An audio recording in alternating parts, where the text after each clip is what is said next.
Again, there's a lot of inexperienced travelers. There's a lot of crowds. Everywhere you go, it's a lot of passengers, a lot of people milling around, and it just takes time to move things through.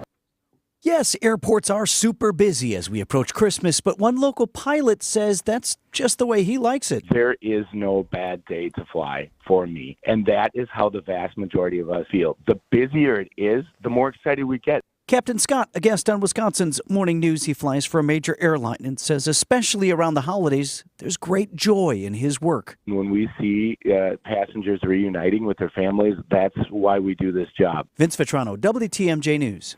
And while not a pretty day, weather in Milwaukee not expected to have a major impact on flights into or out of the airport.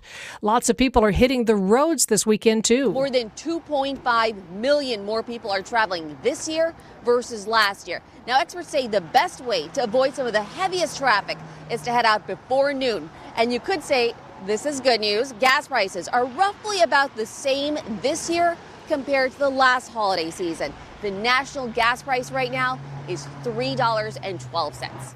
That's ABC's Zoreen Shaw in Los Angeles.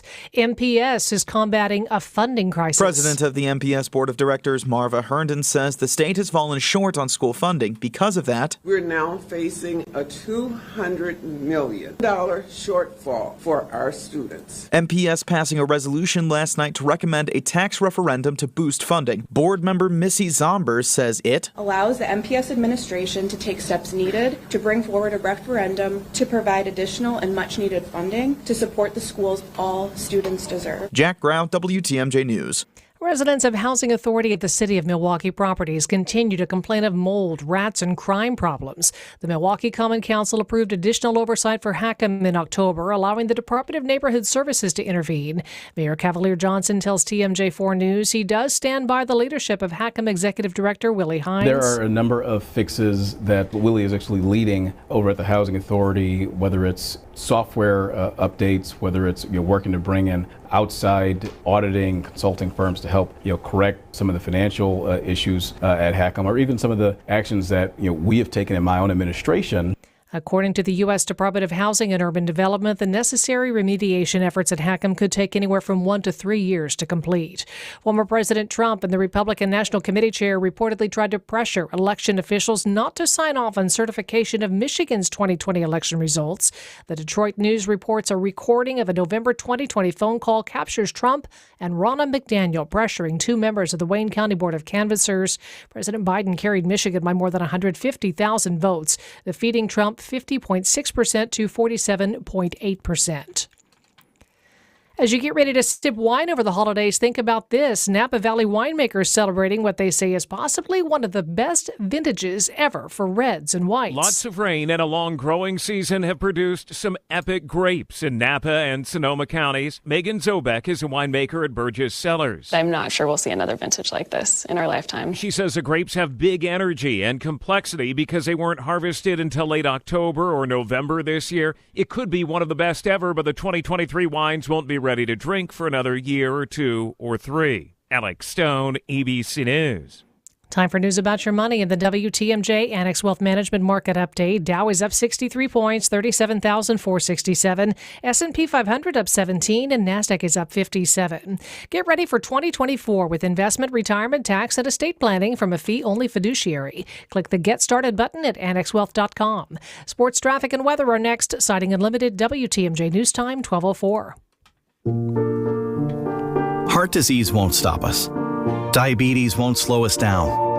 Allergies, high blood pressure, shoulder pain, cancer. Nothing will keep us from pushing Wisconsin ahead. Because with the Froedtert and the Medical College of Wisconsin Health Network, forward progress is what we stand for. That means always pushing and always innovating. With new technologies and breakthrough treatments that make life better, whether we're sick or well. It means providing more convenience and more ways to receive medical excellence for all your health needs, for big and small. It means being there for you, our family, caring for yours. So let's keep raising the bar. Let's keep testing the limits of what medicine can do. Let's push ahead and make life here as great as it can be. Visit Froedtert.com to find out how. Buying a diamond here just got a lot easier and a lot less expensive. Just in time for the holidays, Diamonds Direct has arrived. Now open on Mayfair Road in front of Mayfair Mall.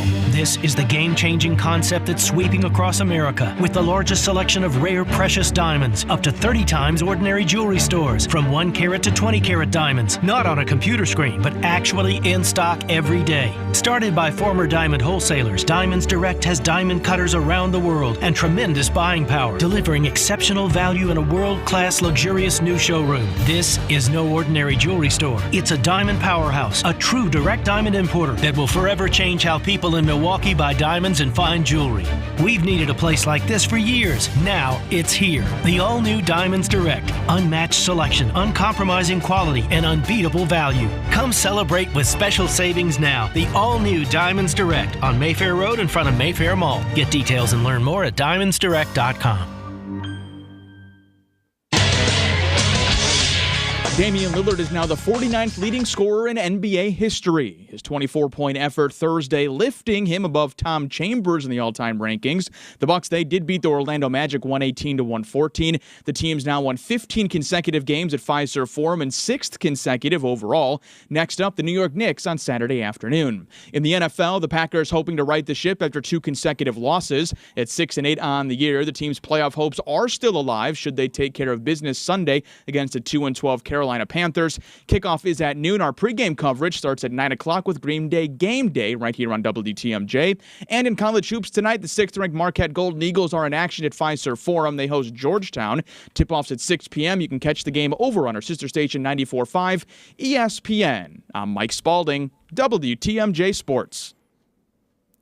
Take a look at your roads now with your Johnson & Sons paving time-saver traffic. Waukesha County I-94 East, about a half a mile beyond the ramp from 67 North. Right shoulder blocked due to an incident there. A little bit of slowing I-43 southbound Brown Deer Road to downtown, about a 14-minute drive this afternoon. Traffic is sponsored by St. Vincent de Paul Thrift Stores. St. Vincent de Paul Thrift Stores, Highway 100 and Layton Avenue, 23rd and Lincoln. Great stores, great cause, and unbelievable bargains. You're going to love it. St. Vincent de Paul Thrift Stores. Your WTMJ 5-day forecast. Early showers today with a low 41 overnight. Mostly cloudy, mild tomorrow, 48. Late showers Christmas Eve, a high 53. Windy, rainy Monday with a high 50. And rain likely on Tuesday with a high 50. Madison 43, Green Bay 42, Milwaukee 48. I'm Connie Weber. Citing Unlimited, WTMJ News Time, 12:08. Jeff Wagner's 25-year career at WTMJ comes to an end. For the rest of the year, dive back in the archives with us as we bring you the best of Jeff Wagner throughout his career. You're listening to the Best of Jeff Wagner on WTMJ. All right, big story number 3. Mark the tape on this one, because I don't say it very often. The Milwaukee Common Council, which oftentimes is the gang that couldn't shoot straight. Now, the Milwaukee Common Council, when you compare them to the clown car act that is the Milwaukee County Board, the Milwaukee Common Council comes off looking pretty good in a lot of things. But at the same time, the Milwaukee Common Council is also the group that signed off on allowing Tom Barrett to spend $100+ million on a 2.1-mile streetcar line that 10 years from now will be probably torn up and gone. But the Milwaukee Common Council yesterday, while they are willing to commit millions to the streetcar, at least made a stand on this rapid bus transit line, something that I have been admittedly semi-obsessed over the course of the last couple years, ever since Chris Abley and some people in the county came up with this idea. The rapid, and I say rapid, and I'm putting air quotes here, the rapid bus transit line, here is the plan. It would run from downtown out to Frederick, out to the medical college, right? What they would do is they would to put this in, you would take away lanes of traffic on Wisconsin Avenue and then on Blue Mound Avenue. The main east-west thoroughfare currently to get from downtown Milwaukee out to, again, the medical college, right? So they would take away lanes of traffic, taking them away from cars, and they would create dedicated bus lanes. And the bus drivers would also have the ability to monkey with the red lights, so they could if they're coming up on one, they could make the lights stay green longer or whatever.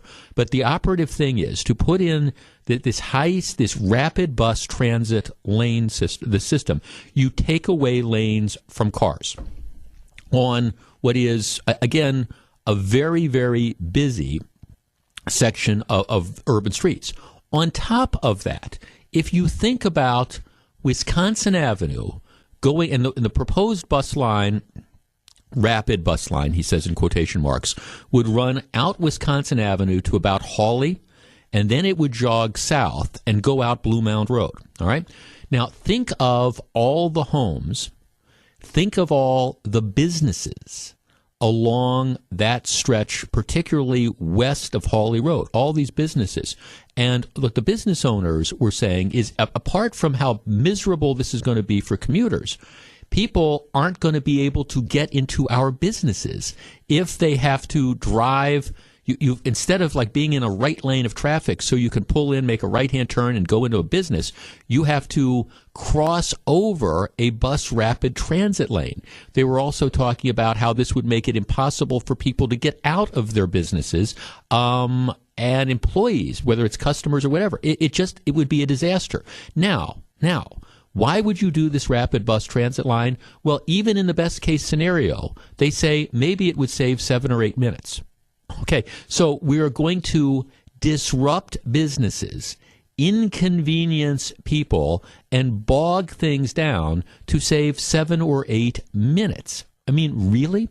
Now, some of the charlatans who have come up with this rapid bus transit idea are saying, well, if we put this in, it is going to increase bus ridership on this line by thousands a day. Anybody who believes that is smoking something.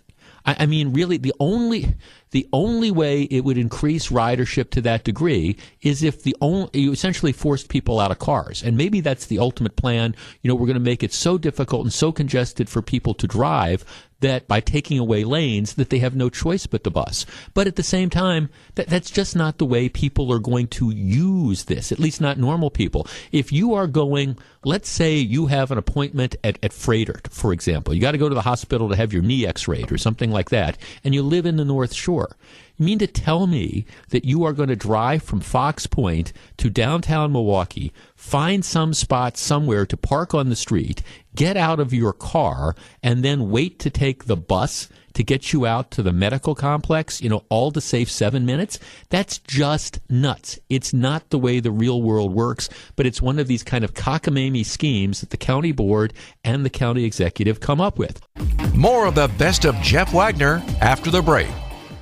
There's no better green and gold insider than the man who wore the green and gold himself, Mark Tauscher. Your back's against the wall and you had a tough couple weeks.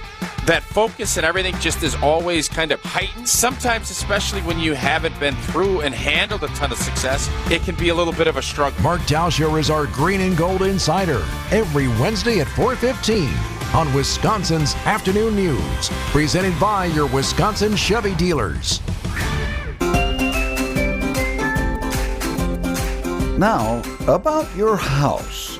Eric Brown is the president of Siding Unlimited, your contractor for new windows, roofing, siding, decks, and a whole lot more. He knows about your house. So what do you know, Eric? Your house isn't the ugly one, is it? Well, the function of your home is very important, and function means we are always trying to keep wind, rain, ice, snow, and other environmental variables out so you know you are protected inside. We want to make sure that we button up your home so you can manage your comfort all year. Function is great and very much respected. However, back to the ugly part. Yeah, we don't have to compromise function at all while delivering you a beautiful home that everyone can enjoy. Imagine transforming your home from what everyone is staring at to a home everyone is raving about. We can make your home stand out with gorgeous new windows, bays and bows, double hung windows, casement windows, round tops, stylish grid patterns, transoms. We can even use beautiful siding with vibrant colors, decorative shakes, designer shutters, luxury roofing styles and patterns, and top it all off with a gorgeous entry door system with eye-catching glass options that finish your home with a sparkle.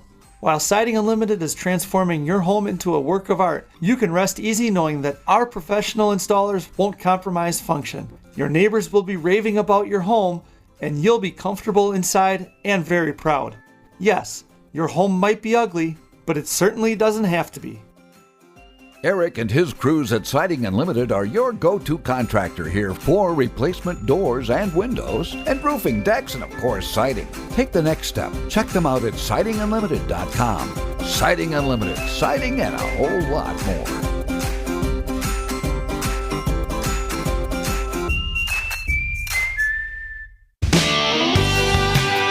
Now, I don't think this is ever going to happen because it is contingent on getting something like $40-some million in federal funds. And under this administration, I don't think that is going to happen, and it certainly shouldn't. But even if you get the federal money, it's still going to be an outlay of the county taxpayers to help support this type of thing because it's not going to be self-supporting. Anyways, it's a really, really bad idea. I have been arguing about this for the longest time. Wauwatosa, which apparently wants to be Shorewood West, and the mayor of Wauwatosa sold out her constituents by signing up for this. Well, in comes the Milwaukee Common Council.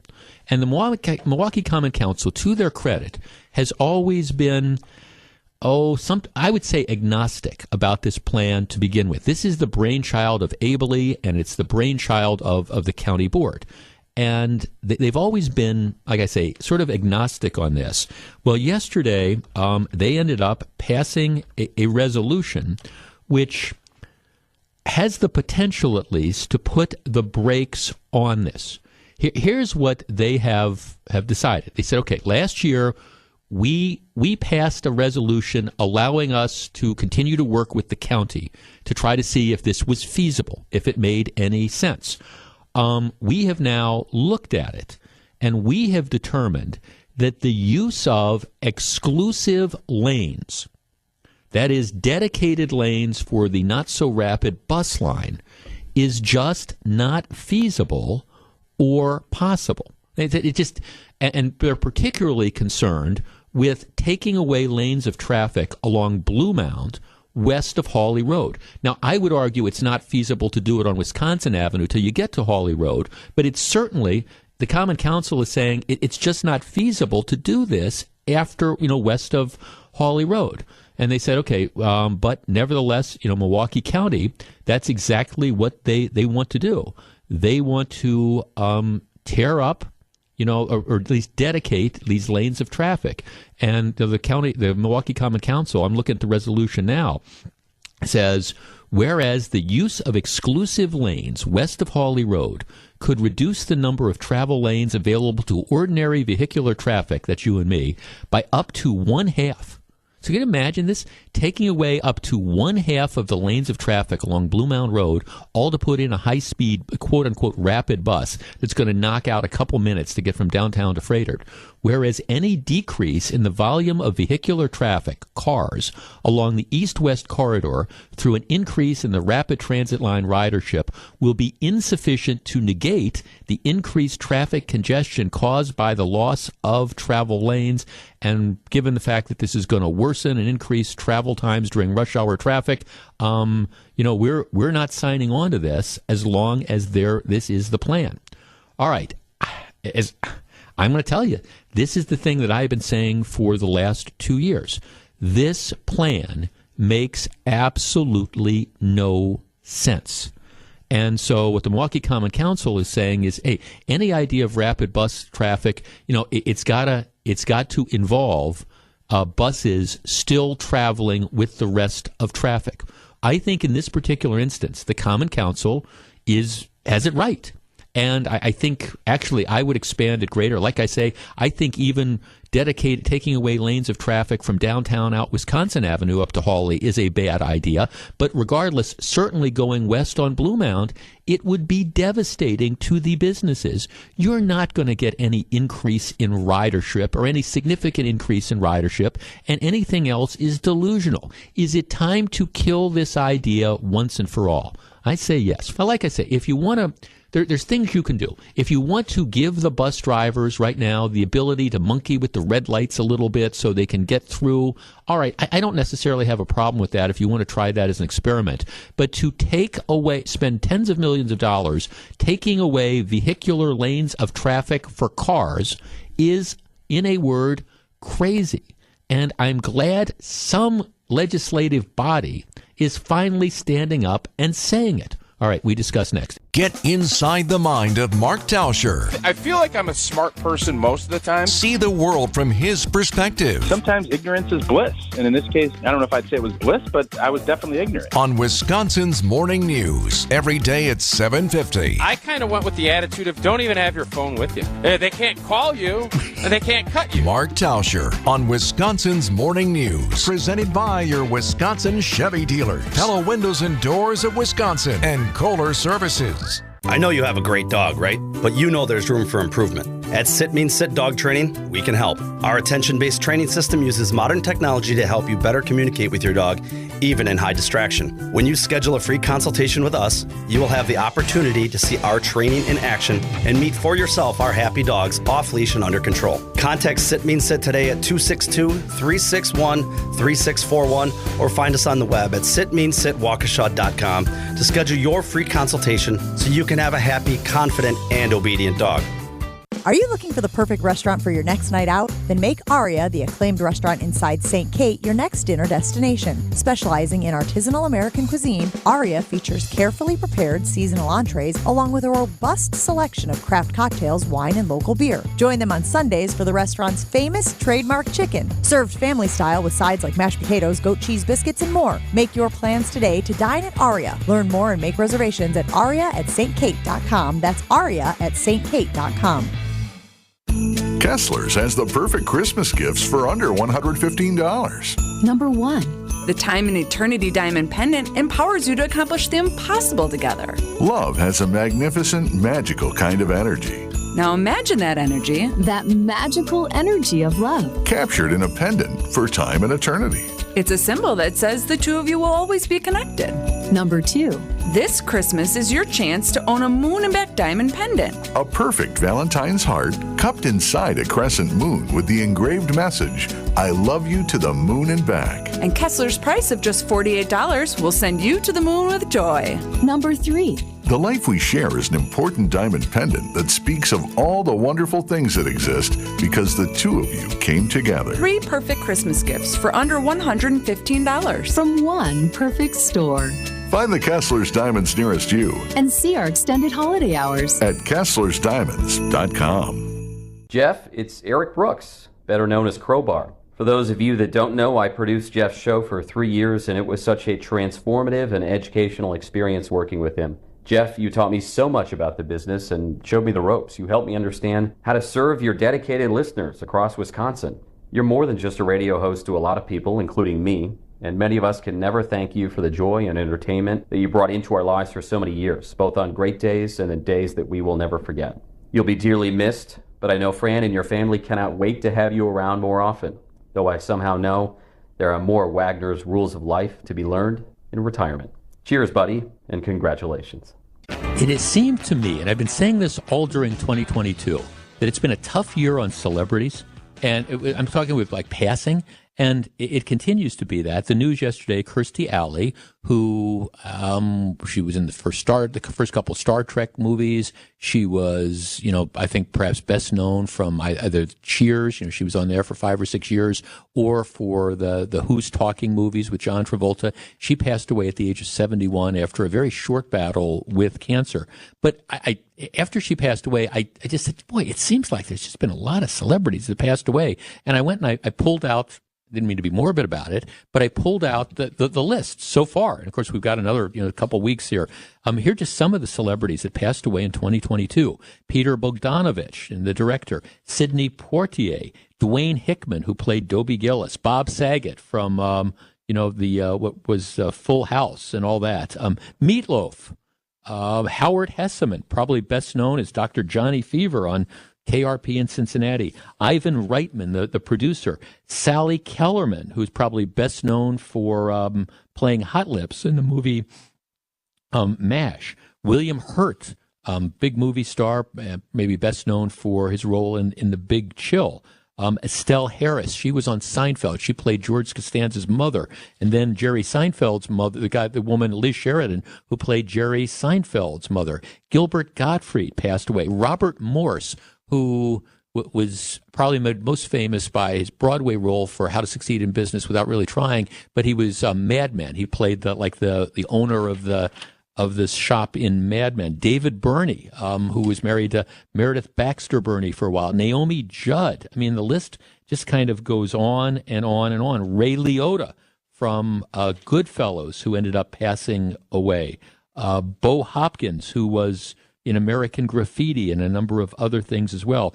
Tony Saragusa, who was like the commentator for the sports. I mean, spent all those years, working for that. Philip Baker Hall, who's just an absolutely great character actor. Tony Sirico, who, of course, was in The Sopranos. James Caan, famous, perhaps most famous for being Sonny Corleone in The Godfather.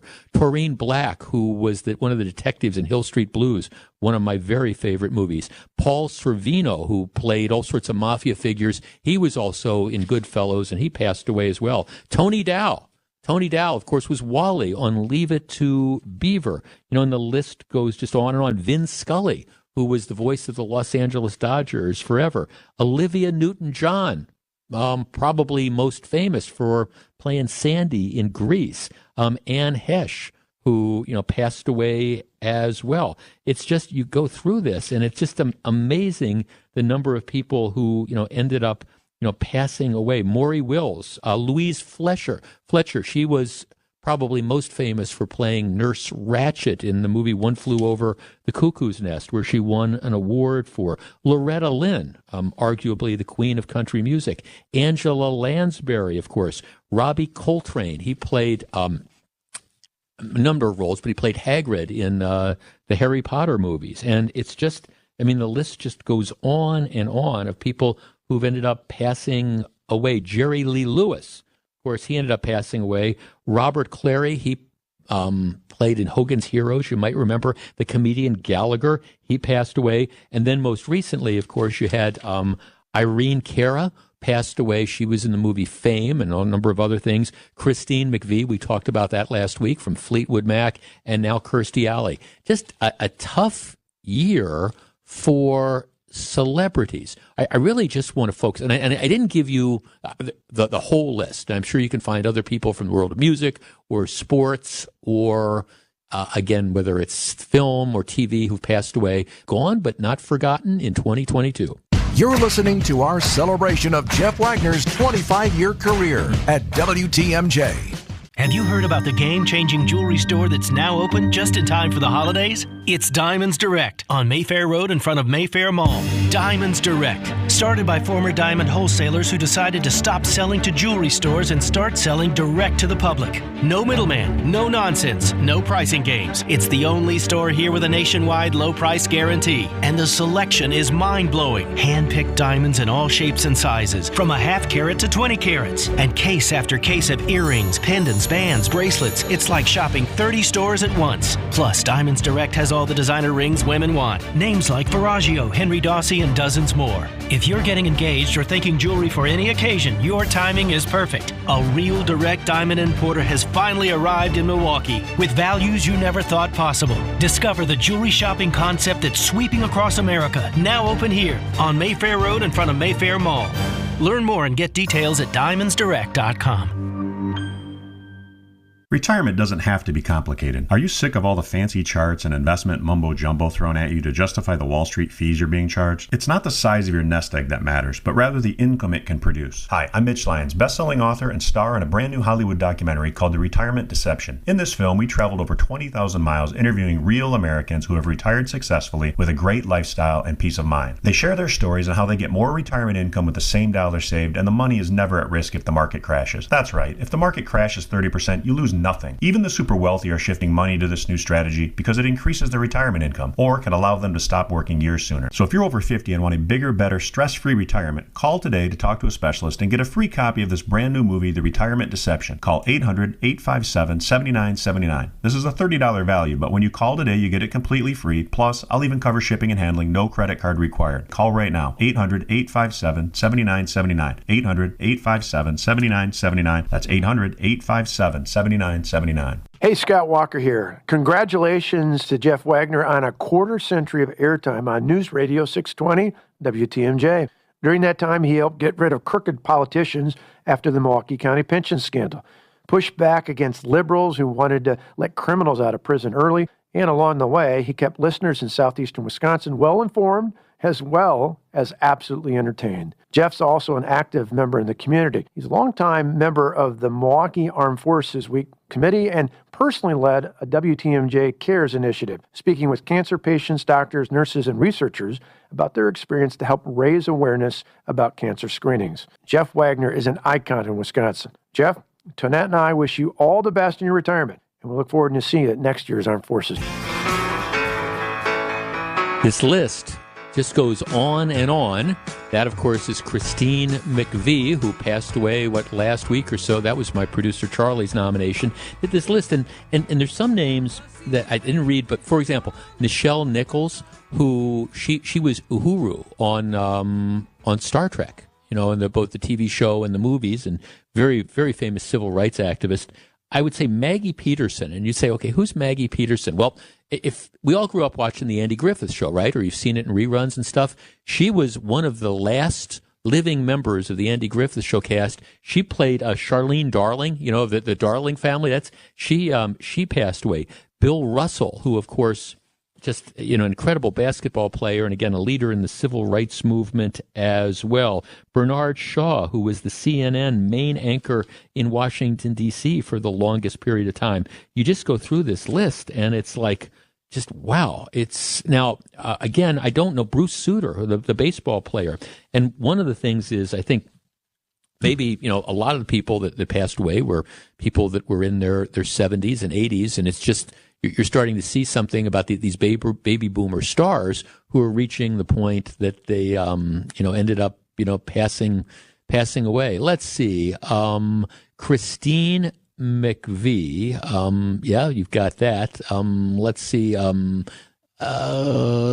Caan, because of in his role in The Godfather. All right, these are just some of the celebrities that passed away in 2022. Jeff, Sidney Poitier was groundbreaking in so many areas of film, stage, and civil rights.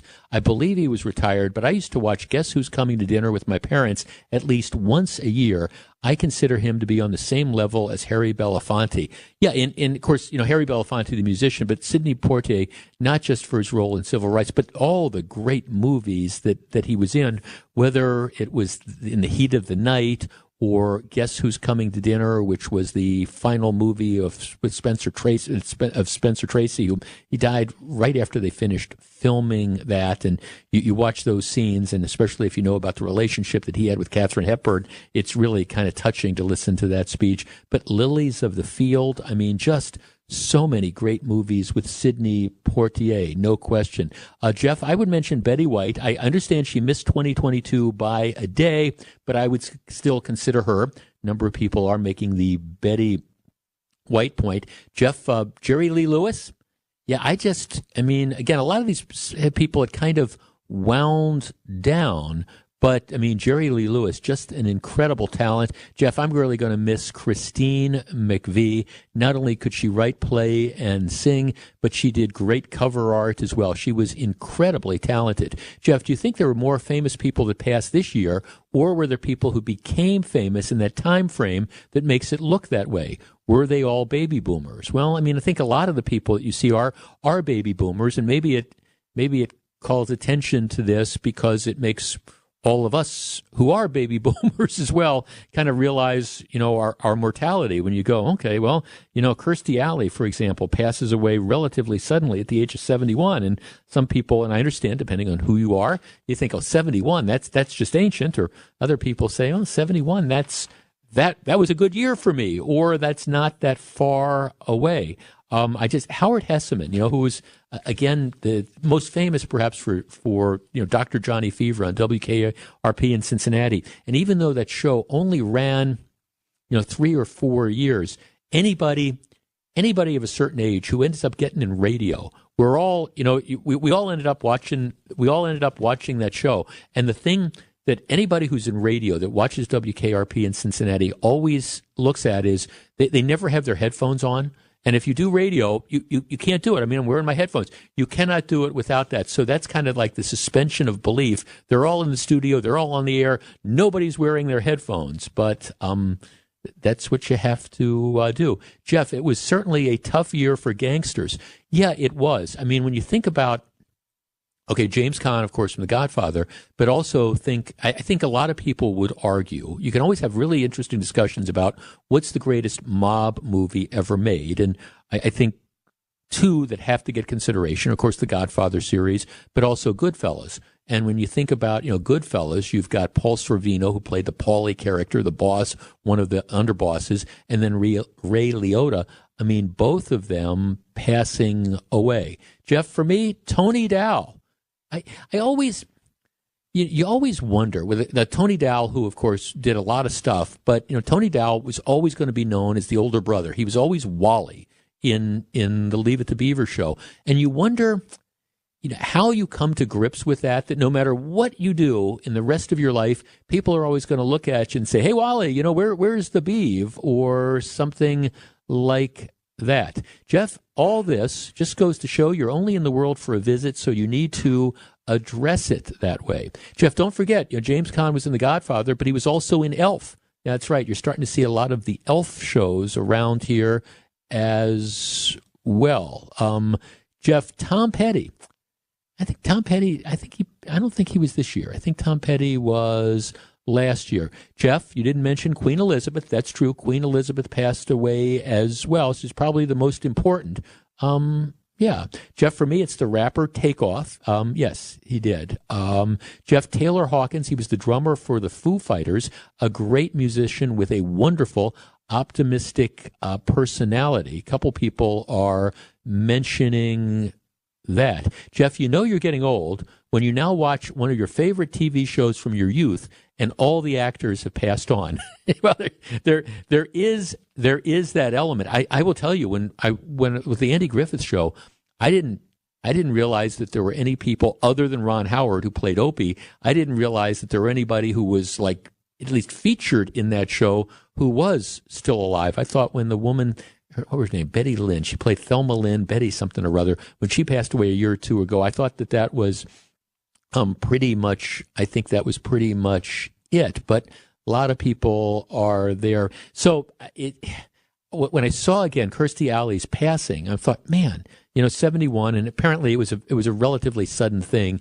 I think she just got diagnosed with cancer relatively recently. We don't know what type of cancer it was. I'm sure that's going to come out. Louis Anderson, the comedian, passed away. You go through this list, and if you want to feel old, especially if you're a baby boomer, just Google a list like this and start going through them. And I just kind of scratched the surface. There's all sorts of other people as well. Again, 2000. Any year where Ray Liotta and Christine McVie and Meatloaf and Jimmy Caan and a whole bunch of other people, Angela Lansbury, any year where those people pass away, and Kirstie Alley, it's just not a good year for celebrities. And again, it does make you appreciate what one of our texters said, that we're all just visiting, and you got to remember that when it comes to living your life. It costs individuals nothing to receive help from Great Lakes Adult and Teen Challenge. They're celebrating 40 years of bringing hope and second chances to those with addiction. Great Lakes Adult and Teen Challenge operates solely on private donations. Cars, boats, motorcycles, and real estate have helped many through the vehicle donation program. Find out how you can donate and help a young person in desperate need. Call Great Lakes Adult and Teen Challenge, 414-748-HOPE. That's 414-748-HOPE. Hey, Fleet Rewards members! Save 12% now through the 24th at Fleet Farm. No rebates, no waiting, no mail-in forms or receipts. The added 12% savings coupon is for all members in-store and online. Not a member? Sign up in minutes to get your additional savings now. Forget the stamps or waiting for rebates. Save 12% during Fleet Rewards Appreciation Days. And thanks for shopping Fleet Farm. Some restrictions apply. WTMJ's Vince Vitrano for Orthopedic Associates of Wisconsin. Nagging pain lasting for months, difficulty performing everyday tasks, not moving like you'd like, it's time to see the doctor. And I recommend Orthopedic Associates of Wisconsin. Anytime I've needed care, the appointments are timely, no waiting weeks to be seen, and no pressure to have surgery. It's about getting the right diagnosis and choosing a treatment plan that fits your life. No question where I turn if I'm injured again. The experts in care at Orthopedic Associates of Wisconsin. It's orthowisconsin.com. Brighten up your home, workplace, or event with flowers and trust Welke's Milwaukee Florist to be your local florist. Welke's is family-owned and has delivered beauty for customers and businesses for well over 100 years. Join Welke's Flower subscription so your home is always fresh, or discover the benefits of creating a corporate account and leave the work to them. Welke's Milwaukee Florist has locations in Elm Grove and at 56th and North in Milwaukee. Go to welkes.com, that's WELKES.com for more info and to place an order. Hi, it's Samantha, and I'm here spreading cheer with Heiser's Holiday Happenings. Get incredible deals on our new and used vehicles, discounts on our service parts and accessories. We also have in-store holiday cheer, and we have events, plus special bonuses and giveaways. There are new sets of offers each week, so make sure you visit Heiser.com for all of the details. And hurry in, because offers end December 31st. At Heiser, today's your day. See dealer for complete details. Wealth-changing question. Has your advisor created a portfolio based only on your age and risk tolerance? That's simply not good enough. Your money deserves better, and so do you. At Creative Planning, our private wealth managers learn about you first, and then they create a customized plan and portfolio by partnering with our in-house money managers, accountants, and attorneys. Don't settle for a standard portfolio. Book your free meeting today at creativeplanning.com. Creative Planning, a richer way to wealth. This is the Best of Jeff Wagner, highlighting the best moments of a 25-year career on WTMJ.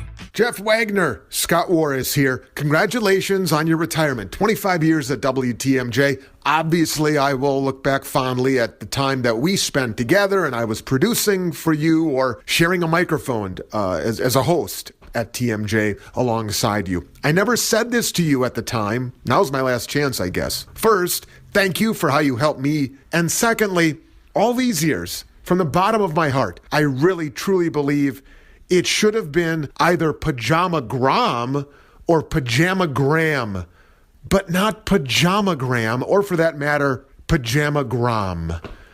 And that feels really good to get off my chest. Merry Christmas to you, Fran, and the family. And again, congratulations, Jeff.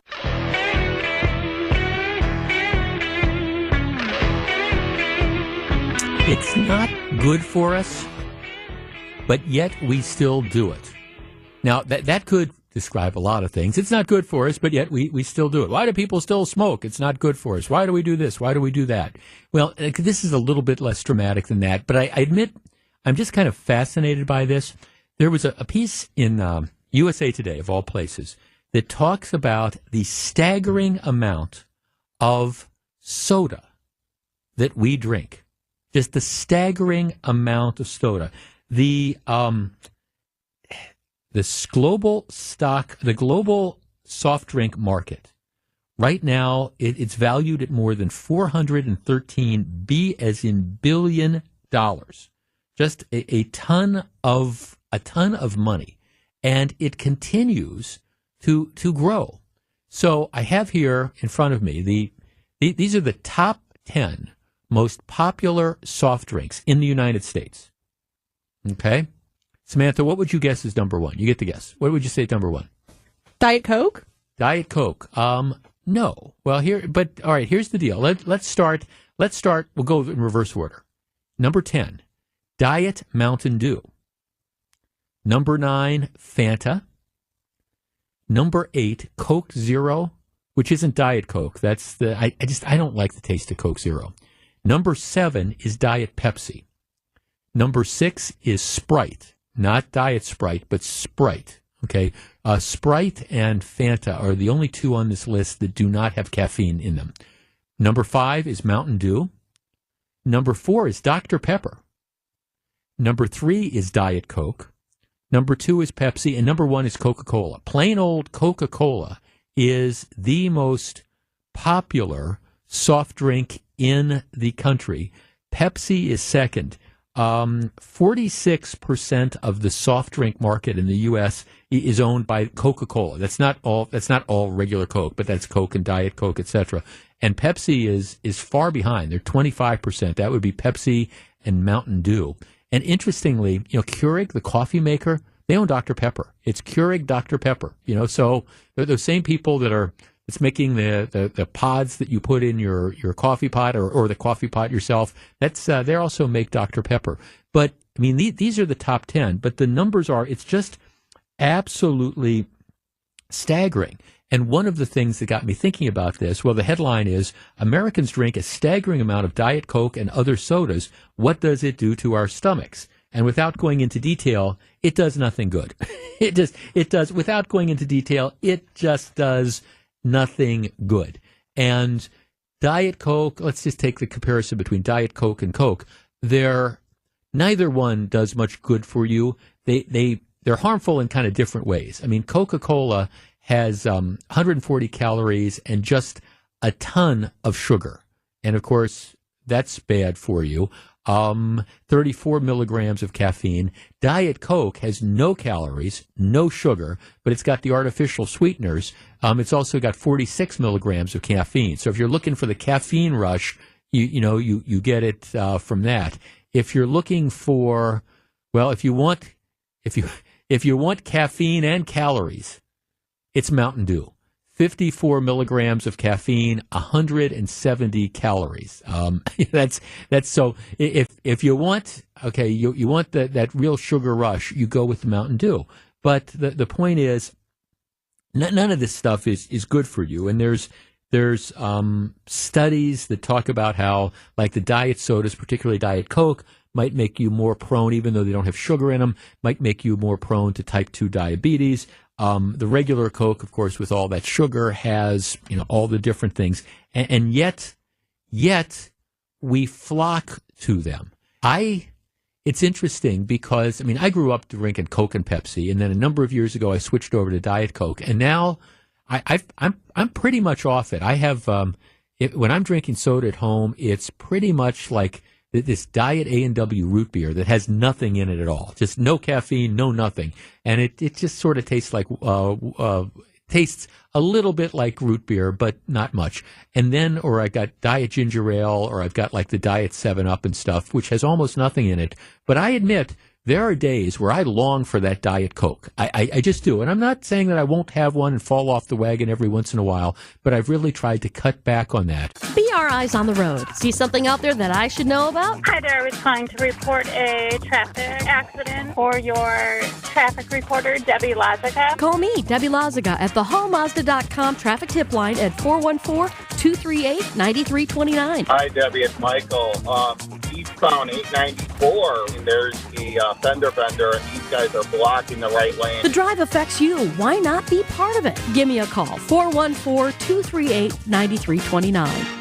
The pain was so bad I could barely walk, and now after stem cell treatment, I run marathons. Now this is an exaggeration, but I do hear about unbelievable miracle outcomes, and I have to ask, do you really believe them? If they were true, these biological treatments wouldn't even have to be advertised. Truth is, stem cell effectiveness is nowhere near 100%. It's expensive, and it doesn't last. At Rejuvenex, our FDA-approved pharmacological treatments ease inflammation and reduce pain. They're precisely administered to where your pain lives, and they work. Will the pain reduction last forever? No. But in some cases, relief has lasted as long as 24 months, and in most cases, insurance has paid for the treatments entirely. This is Richard Salinas, registered nurse with Rejuvenex Arthritis Clinics, where we can alleviate your pain and rejuvenate your life. Rejuvenex. Alleviate your pain. Rejuvenate your life. Go to rejuvenex.com to request your appointment. The holiday season is right around the corner. Give the gift that's hard to wrap, but easy to give. Give them a Steel. Visit your local Steel dealer or go to steelusa.com/gift guide. Accunet Mortgage is an equal housing lender. NMLS ID 255368. Chris and Tim closed their first loan with Accunet $116,000 ago in terms of the median sales price in southeastern Wisconsin. We helped their daughter buy a home earlier this year, and now we're helping them buy their retirement condo. We're told there were 3 offers, 2 cash offers, and Chris and Tim's offer backed up by an Accunet rock-solid guaranteed pre-approval. All 3 offers were probably over the asking price, but we're surmising Chris and Tim's offer was the highest because when the sellers asked the listing broker if they could count on the offer with the pre-approval letter, the answer was simply, Accunet really does their homework. It's not easy to beat a cash offer over the asking price, but that's exactly what Tim and Chris did with some help from their trusted family mortgage lender. If you don't think the lender's name on your pre-approval letter matters, think again. It's still a seller's market in the Badger State, so click on the blue button at Accunet.com today to get started with your rock-solid guaranteed pre-approval. That's ACCUNET.com.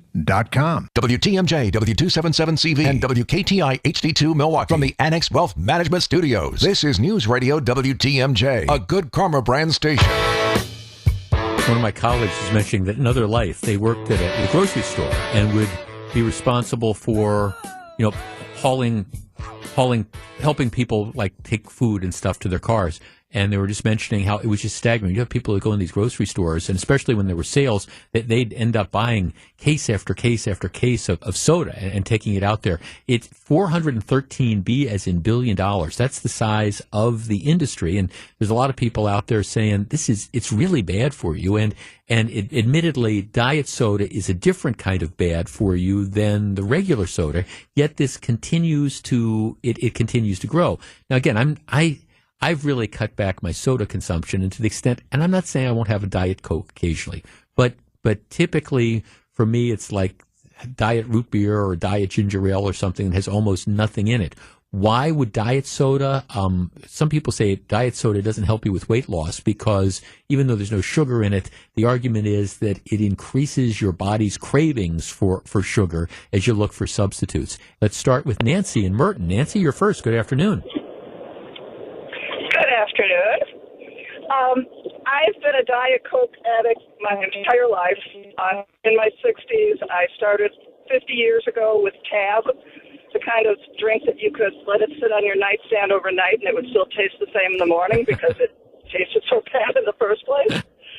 But it was all that I drank. I didn't drink anything else. Maybe a bottle of water if I was mowing the lawn and sweating, but no, I didn't drink coffee. I was just addicted to that. Once in a while, I'd have a glass of milk, but on a normal basis, I drank nothing but Diet Coke.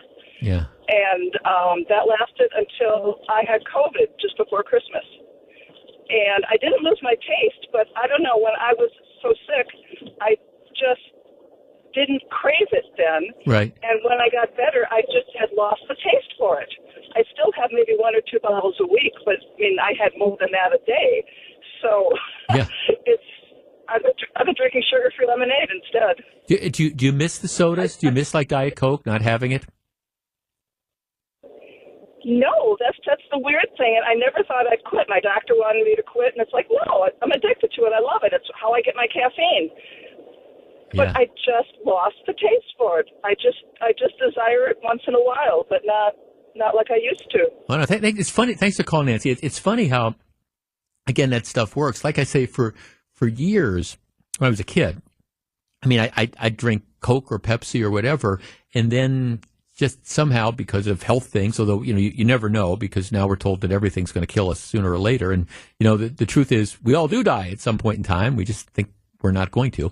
But I switched over to Diet Coke. Now it's interesting. If I were to ever have a quote unquote regular soda, I just, it's like, wow, it's like drinking like maple syrup. It's just so sweet that my palate has changed a lot. Like I say, I've gotten away from the caffeine drinks. I drink coffee, and probably drink more coffee than I should, but I've gotten away from it just from a health perspective. I do like, in the evening and stuff, or if I don't want a beer or I don't want a cocktail or something like that, I'll over ice, I'll have the ginger ale or I'll have whatever, and that's fine. But it's kind of a different change. Jeff, back in my college days, I used to drink tons of soda. Now the only time I drink it is if I'm mixing it with some sort of booze. Occasionally, I'll stick to coffee for caffeine, although you can never believe the science on that one, because one day they say coffee is good for you, the next day it's bad for you.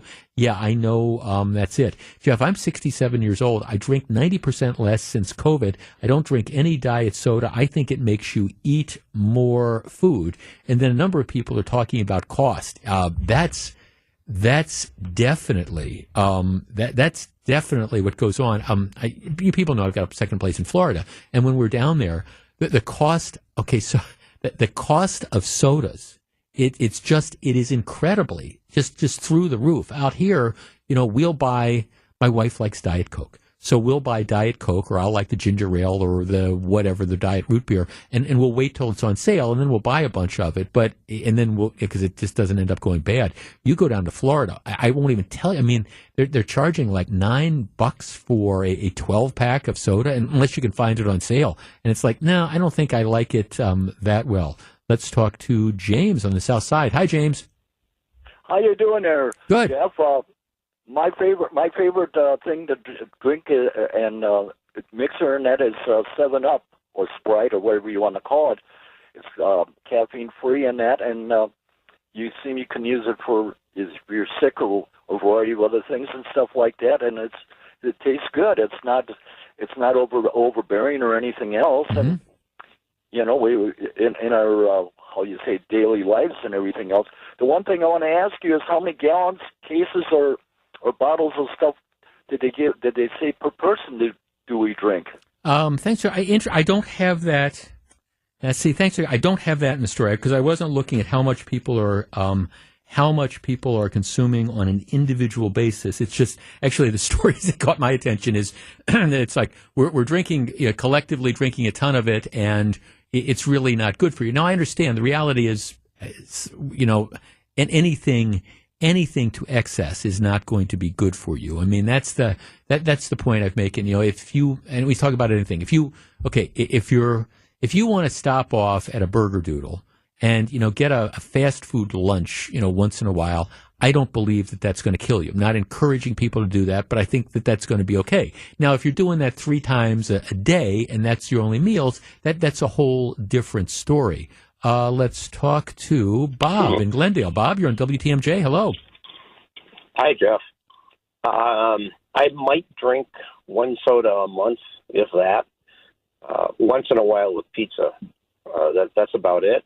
Yeah. But I wanted to tell you about a friend who was addicted to Diet Coke to the point where he was drinking 12 to 15 a day. Ooh. I mean, it was basically all day long. He had a Coke by him, like some people drink coffee. And his doctor warned him some, so then he cut back, and he may have actually gotten off of it. But at some point, he, if you want to say, fell off the wagon and resumed. And long story short, he ended up dying of esophageal cancer. Yeah. And he knew, and his family knew that's what caused it. The excessive diet soda drinking, huh?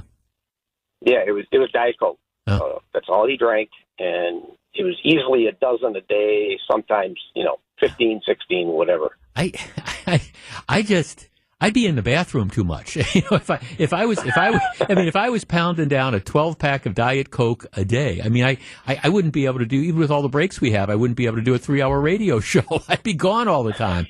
Well, no, thanks for the call, Bob. And I don't mean to make fun of the thing. It's again, that would be one of these kind of excess things that's kind of out there. But it's the industry, and I'm getting just a ton of texts from people who are, talking about, how they've quit and they've moved to like different things. And some of the stuff is probably worse for you than others. But I think the truth is, especially if you're not going to do this stuff in moderation, none of it is really good for you. Now, again, you can say, well, Jeff, what about people who do this or that or the other thing? And yes, it's probably less bad for you than some other things, but just because just because pounding back, a 6-pack of Diet Coke a day is not as bad as smoking a carton of cigarettes doesn't mean it's a good idea to do it. And yet we still do. Back with more in just a minute. This is Jeff Wagner. You're listening to our celebration of Jeff Wagner's 25-year career at WTMJ. With Social Security, the longer you wait, the more money you may get. Deciding when to start taking your Social Security benefits is one of the most important retirement decisions you'll make. Our team of advisors at Drake & Associates can show you the options and help you decide on the best decision for you and your situation. You spent decades paying in, optimize what comes out. Our experienced team can help you squeeze every penny out of your Social Security benefits. I'd love to get you our Retirement Ready Toolkit, which includes guides such as the Social Security Decision. To receive this complimentary toolkit, call or text SS to 414-409-9982. That's calling or texting SS to 414-409-9982. Investment advisory services provided by Drake & Associates, LLC, an SEC-registered investment advisor. Insurance products are offered through a separate company, Loft Financial Advisory Group, LLC, a Wisconsin insurance agency. Clients are under no obligation to purchase any recommended insurance products. We keep you safe, warm, and dry. Semper-Fi. SemperFiRoofing.com. The place to get caught up, to speak out, to connect and be entertained. We are Wisconsin's radio station. News Radio 620 WTMJ, Milwaukee.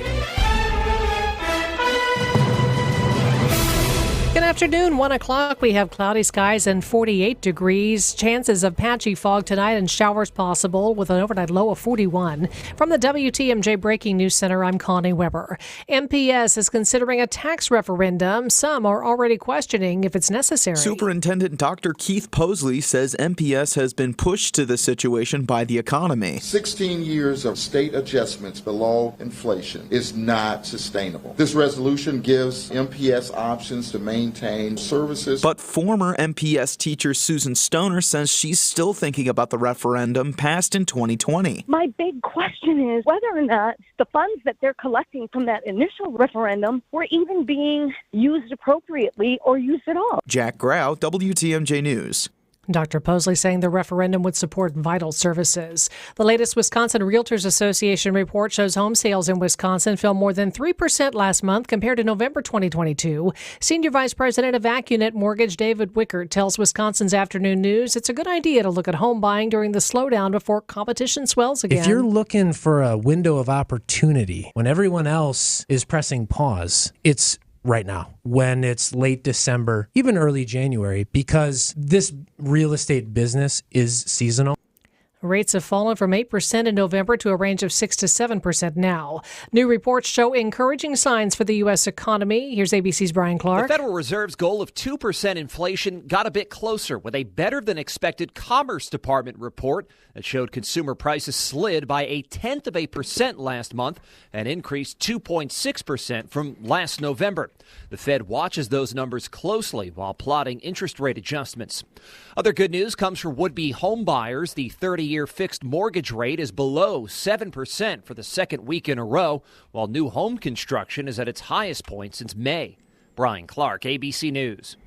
Even without an immediate ceasefire in the Israel-Hamas war, top U.S. official at the UN says today hostages abducted during the October 7th attack on Israel should be released without conditions. Secretary General Antonio Guterres spoke to reporters after UN Security Council adopted a resolution calling for immediately speeding up aid deliveries to civilians in Gaza. We believe that there must be an immediate and unconditional release of hostages. U.S. and Russia abstained from today's UN Security Council vote. A marijuana verdict is on the way in Wisconsin. Assembly Speaker Robin Vos tells WTMJ now a Wisconsin marijuana bill should pass in January, but Republicans want only medicinal use passed. Almost every other state, they do medicinal first. People make money off of that, and they spend it all lobbying to get recreational, and then we end up with Illinois, Michigan, or Minnesota. Vos says adding more drugs to society does more harm than good, but he still wants to get bipartisan support from Democrats. You're probably never going to find a consensus basis. But you can sure try, and that's what my hope is on things like this. Julian Johnson, WTMJ News. Holiday travel rush is off to a relatively smooth start. FlightAware reports there have just been over 1,300 delays, a little more than 40 cancellations within, into, or out of the U.S. so far today. Officials expect over 39 million passengers to travel by plane this holiday season. The busier it is, the more excited we get. That's Captain Scott, a local pilot for a major airline, tells Wisconsin's Morning News most people, from gate agents to those up in the skies, find great joy in their work over the holidays. When we see passengers reuniting with their families, that's why we do this job. Weather in Milwaukee not expected to have a major impact on flights into or out of Mitchell International. Time for news about your money now with the Annex Wealth WTMJ Annex Wealth Management Market Update. The Dow is up 33 points, S&P 500 up 15, and the Nasdaq is up 60. The Annex Wealth Management Year-End Tax Planning Guide is here. Download yours at annexwealth.com. Sports, traffic, and weather are next. Siding Unlimited, WTMJ News Time 104. This report's sponsored by Mr. Holland's Heating and Air Conditioning. Visit MrHollandsHeatingandAir.com.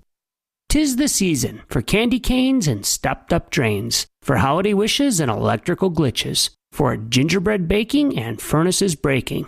Hi, this is Santa Steve. If you suddenly discover that your pipes, power, and heat are on the naughty list, call Mr. Holland's Home Services. Our proficient plumbers can locate and unplug the stoppage that's scrooging up your drain. Our efficient electricians can install a whole house backup generator to keep the tree twinkling when Jack Frost turns out the lights. And our holly jolly heating and air techs can fix your faulty furnace faster than you can regift a fruitcake. Don't let an outage, stoppage, or floppage grinch up your holiday plans. Trust Mr. Holland's Home Services to keep your water flowing, your heat blowing, and your power glowing. Call 866-992-1717 or visit MrHollandsHomeservices.com. If you want to keep your furnace, plumbing, and electric working in a winter wonderland, we can help.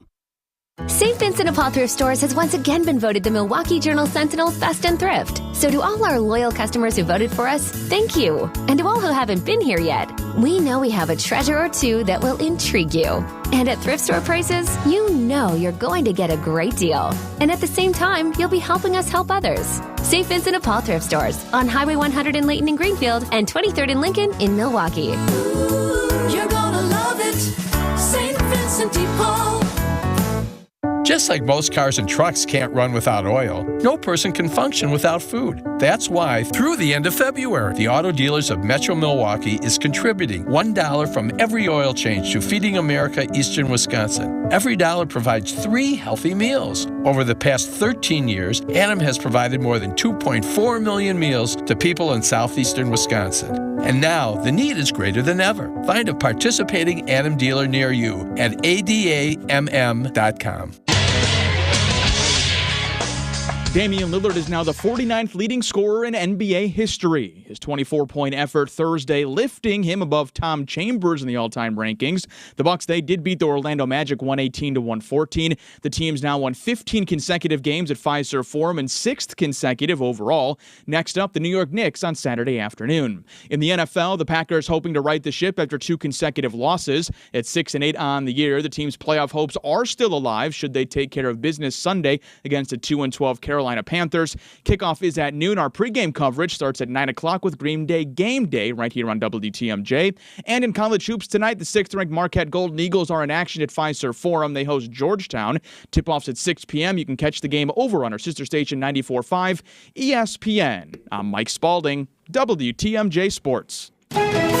Take a look at your roads with your Johnson & Sons Paving Time Saver traffic. No major delays to report right now, just some minor ones in the construction zone. I-43 southbound from Brown Deer Road to downtown. Traffic is sponsored by the Delafield Brewhouse Restaurant and Brewery. Visit delafieldbrewhouse.com for daily specials. Enjoy Naga Wicked Pale Ale Beer Battered Cod at the Delafield Brewhouse. Available Fridays for lunch and dinner. Dine in or take out ready. The Delafield Brewhouse. WTMJ 5-day forecast: showers early tonight, then patchy fog, low 41, cloudy, mild tomorrow, 48. Christmas Eve, a chance of showers late, 53. Monday, Christmas Day, and Tuesday, cloudy, windy, and rainy with a high Monday, 50, and rain likely Tuesday, 50 as well. Madison, 44, Green Bay, 43, Milwaukee, 48. I'm Connie Weber, Siding Unlimited, WTMJ News Time 108.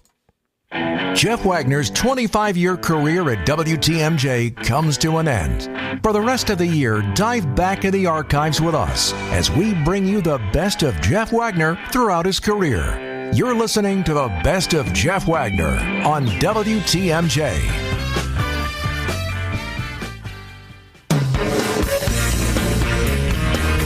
It's 8:35. Jeff Wagner, 620 WTMJ. As I go out and about, people come up and they ask me all sorts of questions about Wisconsin and national politics. And one of the questions I've been asked most frequently is, who is it out there that you think has a chance to defeat Tammy Baldwin in the elections over a year from now? And a subset of that, matter of fact, I heard this from 3 different people on Monday, was Leah Vukmir, the state senator from Brookfield. When's she going to get in the race? Well, we now have the answer, and we are joined by State Senator Leah Vukmir. Leah, good morning.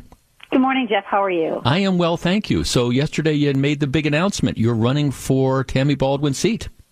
Yes, I made the big announcement. I'm very excited to throw my hat in the ring. It's something that I have been thinking about for a long time. I've had countless people approach me since the November election asking me to step up and take on Tammy, and I had some work to do in Madison, that little budget thing, and now that I've completed my work on the Joint Finance Committee, I felt it was time for me to jump in. Leah, why do you want to be a U.S. Senator? Well, Jeff, I think we've reached a real critical point in D.C., and as we look at things that happen over and over again in votes, we need another consistent conservative voice in the U.S. Senate so Republicans can honor the promises they made the last election cycle. And this is what people know about me here in Wisconsin. I have a proven, tested conservative record. My legislative experience has given me the skills to accomplish what we've set out to do. I've stopped conservatives from backsliding when they've needed it, negotiated with my college colleagues, and we've achieved policy wins. And when I travel the state of Wisconsin, that's what I hear from people. They want that same work ethic applied to Washington, D.C., and I'd love to take those skills and that experience so I can hit the ground running. I think that's very important. We need somebody who can hit the ground running, and I believe that is me. We're talking to State Senator Leah Vukmir. Leah, you started off your career in the Assembly in 2002, State Senate since 2011. During that period of time, what would you say is your greatest legislative achievement, the thing that you are proudest of that was accomplished when you were in the legislature? Well, I'm going to have to give you 2 because it's sort of before Act 10 and after Act 10. Before Act 10, I would have to say it was lifting the cap on the Milwaukee Parental Choice Program. I had a bird's eye view of the program as it developed in the beginning. I was a young mom concerned about educational issues. That's what got me into politics in the first place.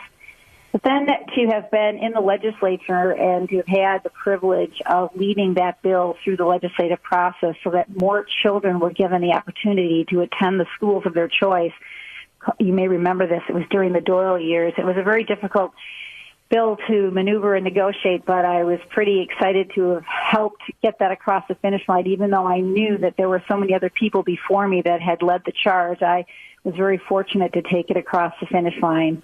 And then after I got into the Senate, I would have to say, hands down, it is the Act 10 legislation that truly has been transformative. It began a series of bold reforms that the governor and our state legislature have enacted that have put Wisconsin on the map, literally. And quite frankly, I think the reason we are talking about Foxconn coming here today is because of the efforts that our governor and our legislature together rolled up our sleeves and were able to achieve. Leah, if you are elected in November of 2018, sworn in January of 2019, what do you anticipate being your top legislative priority? And I understand a lot of stuff can change over the course of the next year.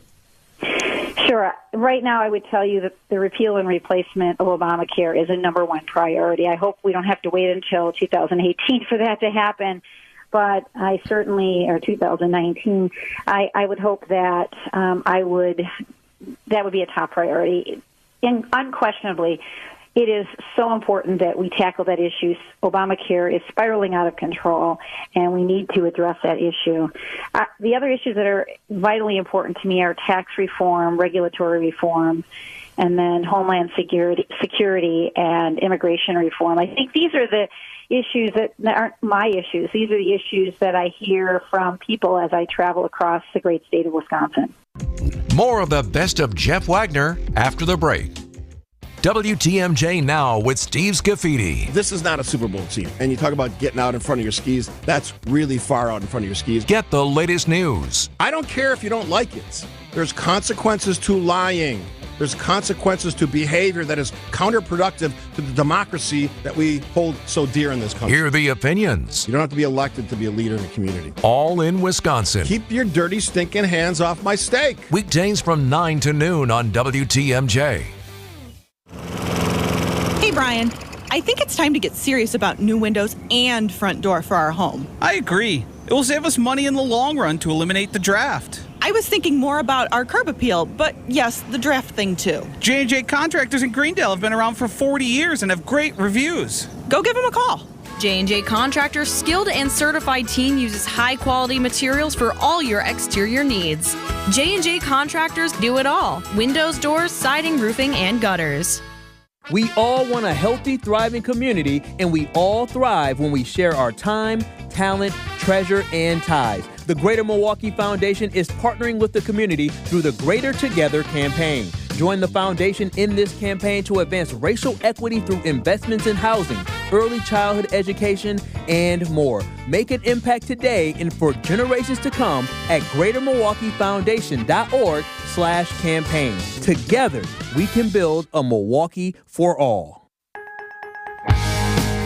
So I came to Advent because I was experiencing recurrent sinus infections. As a new mom, it was really kind of difficult.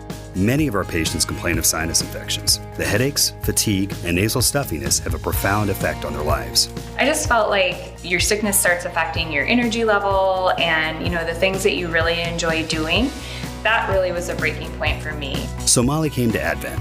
Abnormally tight sinuses and swollen turbinates led to simple breathing triangle solutions that ended up taking about 20 minutes in office. And very soon thereafter, she was breathing freely. I'm just in awe at the amount of air that that I'm able to breathe in and out each night, and I haven't had a sinus infection since the procedure. I'm Dr. Madan Kandula. When you breathe well, you do live better.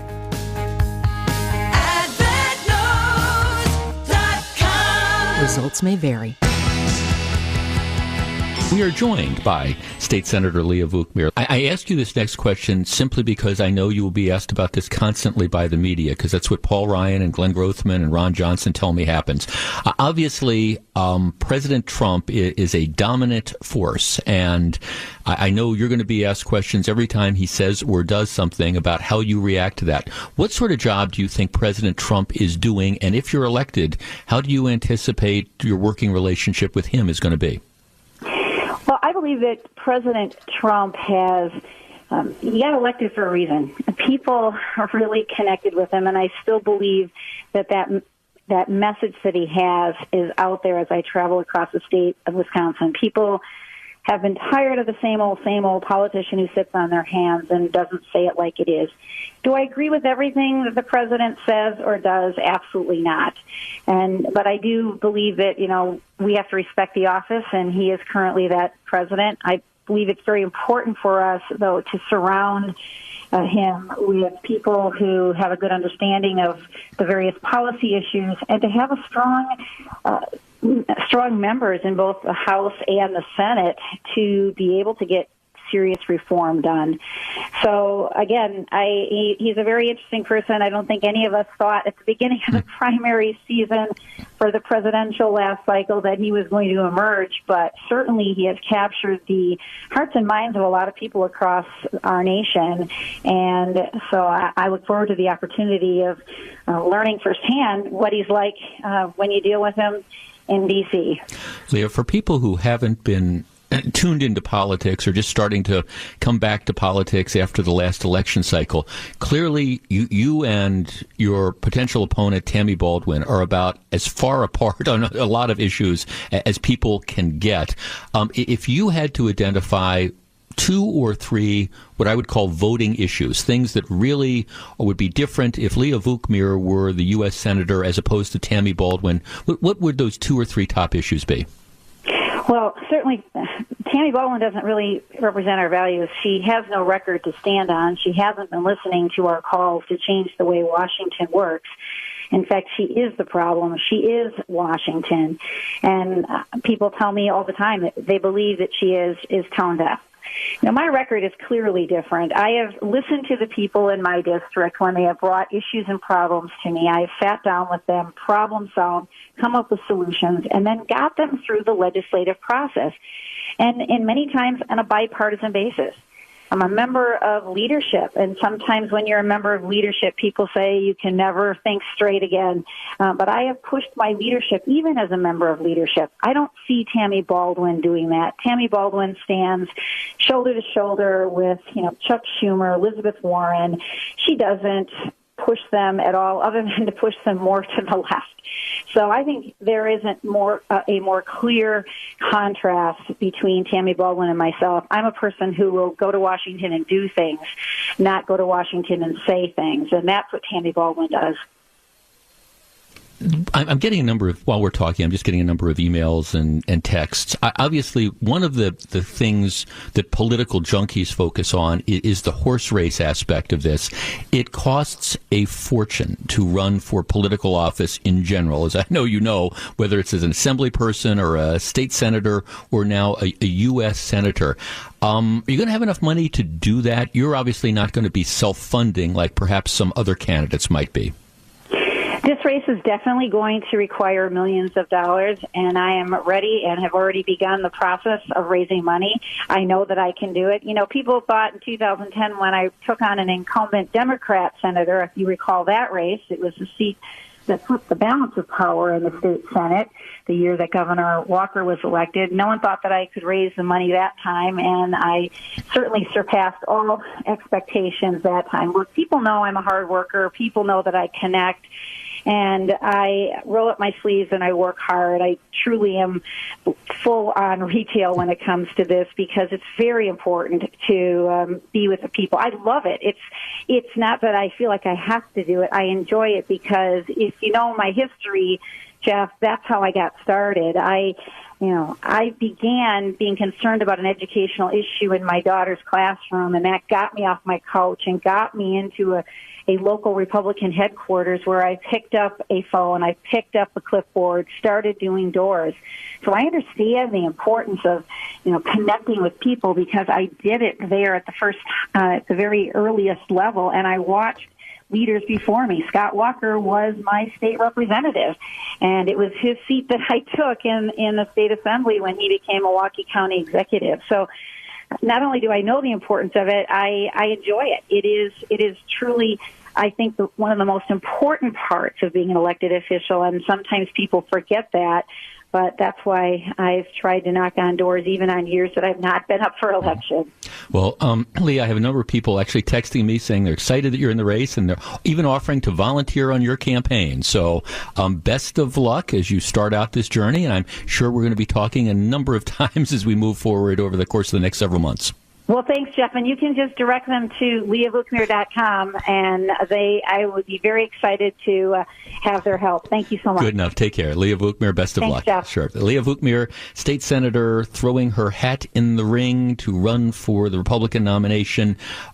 There are, with Leah's entry, there are two, I think, generally recognized front-running candidates. Leah would be one. Kevin Nicholson, who we talked to when he got in the race a month or so ago, would be another. There's one or two other candidates who really, I don't think, at least in my opinion, right now are starting to break through.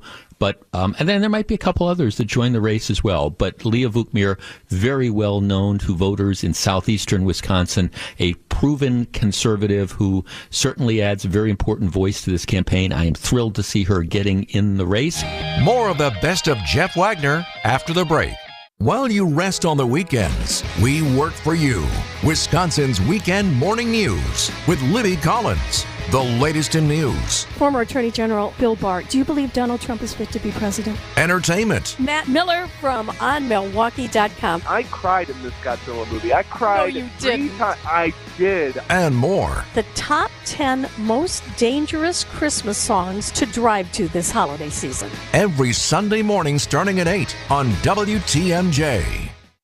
We wish we could send you a Christmas card this year, but truth is, we've been pretty busy. So have you. And as we become more distracted, the busier we get. So here's our Christmas wish for you. Stop. Take a breath. Look around you. See all the pretty lights? Look up. See the stars that guided the wise men? Look at your loved ones. Aren't they something? That is why we celebrate this season. Our Christmas card to you from Penny Mustard Furnishings.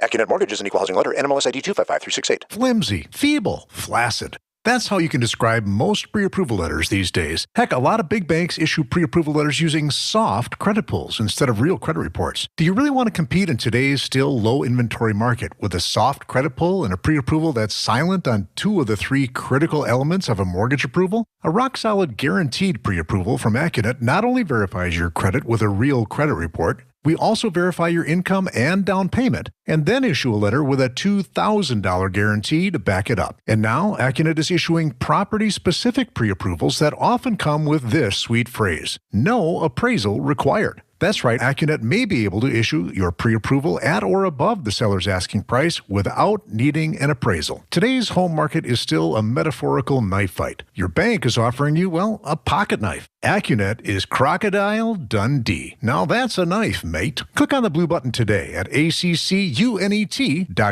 WTMJ's Vince Vitrano for Orthopedic Associates of Wisconsin. Injuries happen, but you don't have to play in pain or stay on the sidelines. Whether it's your kids dealing with a sports injury, college athletes, or the rest of us weekend warriors, the experts at Orthopedic Associates of Wisconsin will quickly diagnose your problem, lay out a treatment plan that works for you, and get you back in the game. They fixed my knee. My mother-in-law is back on the dance floor with a new hip. These are the experts you can trust. Visit orthowisconsin.com. Jeff, Vince Vitrano here. I enjoyed so much in my days when I was at TMJ4 when we'd wake you up early to get you to come on our show. Always valued your perspective so much, and to share this studio with you has been an honor. Congrats on 25 years and best wishes for all the good stuff ahead. I am super jealous of how good you're about to get at golf. Take care, my friend. Good afternoon, Wisconsin. Welcome to the show. Jeff Wagner, 620 WTMJ, broadcasting live from the Wisconsin State Fair. So very glad to have you with us. We start the program with breaking news, and I mean breaking news. Just announced a couple minutes ago, well, the Brewers making a big announcement that I think a lot of us are going to view as being extremely bittersweet. And we are joined right now by the general manager of the Milwaukee Brewers, Doug Melvin. Doug, good afternoon. Hi, Jeff. How are you? Very well, thank you. I'm out at the State Fair. It's kind of like opening day. You know, it doesn't get a lot better than that for me. With the cream puffs. With the cream puffs, yes. If my doctor is listening, I try to keep it in check. Doug, big announcement just coming out about, I guess the best way to describe it would be a succession plan? Yeah, that's basically what it is, Jeff. And, been a general manager for 20 years now. I'm turned 63. Been in baseball 42 years, and I loved doing this job in Milwaukee. I'll continue to work at a high level of energy, but it's important for me to give Mark Attanasio a heads up that there's a point in my career that I do want to move on in a lesser role with the organization, and it's important to give Mark that heads up, because when he came in here as owner, he did not have that opportunity to hire someone in charge. I was here, so basically it's the next generation of someone in the front office for Mark, and from that standpoint, I'm sort of transitioning, from the position of general manager, and at this point, it's a gut feeling that it's the right time for me. Doug, what is the timetable on this? Obviously, you're going to finish up the year as general manager. Will there be a new GM in place by opening day next year? What's the timetable? Yeah, and that's more of Mark's decision. at this point, I've been told I'm still completely in charge and until that happens. But it's Mark being the businessman he is, he's big into processes, and it was important to give him this notice from myself. I've been Mark and I talked about it over the past year. At the end of last year, I somewhat gave him a heads up on it. Mm-hmm. We talked about it and finalized in May that I would get to this point. So from that time, I think Mark's timetable, he really doesn't have one. It's more important that he picks the right person, and that's why we're here in August, and we have more of the off season to go through that. But Mark will be, like I said, in charge of that process to do that. Now, Doug, I assume from your remarks that you anticipate remaining in at least some capacity with the Brewers, whether it's an advisory role or something like that? Yeah. I've loved working here in Milwaukee, and that was part of my job. I could have easily just said I want to retire, I want to walk away from it, but very passionate about the Brewers, about the city of Milwaukee, and that's the main reason why I want to stay involved. I got an office, so I still can remain my office at Miller Park, and that I want to see things through.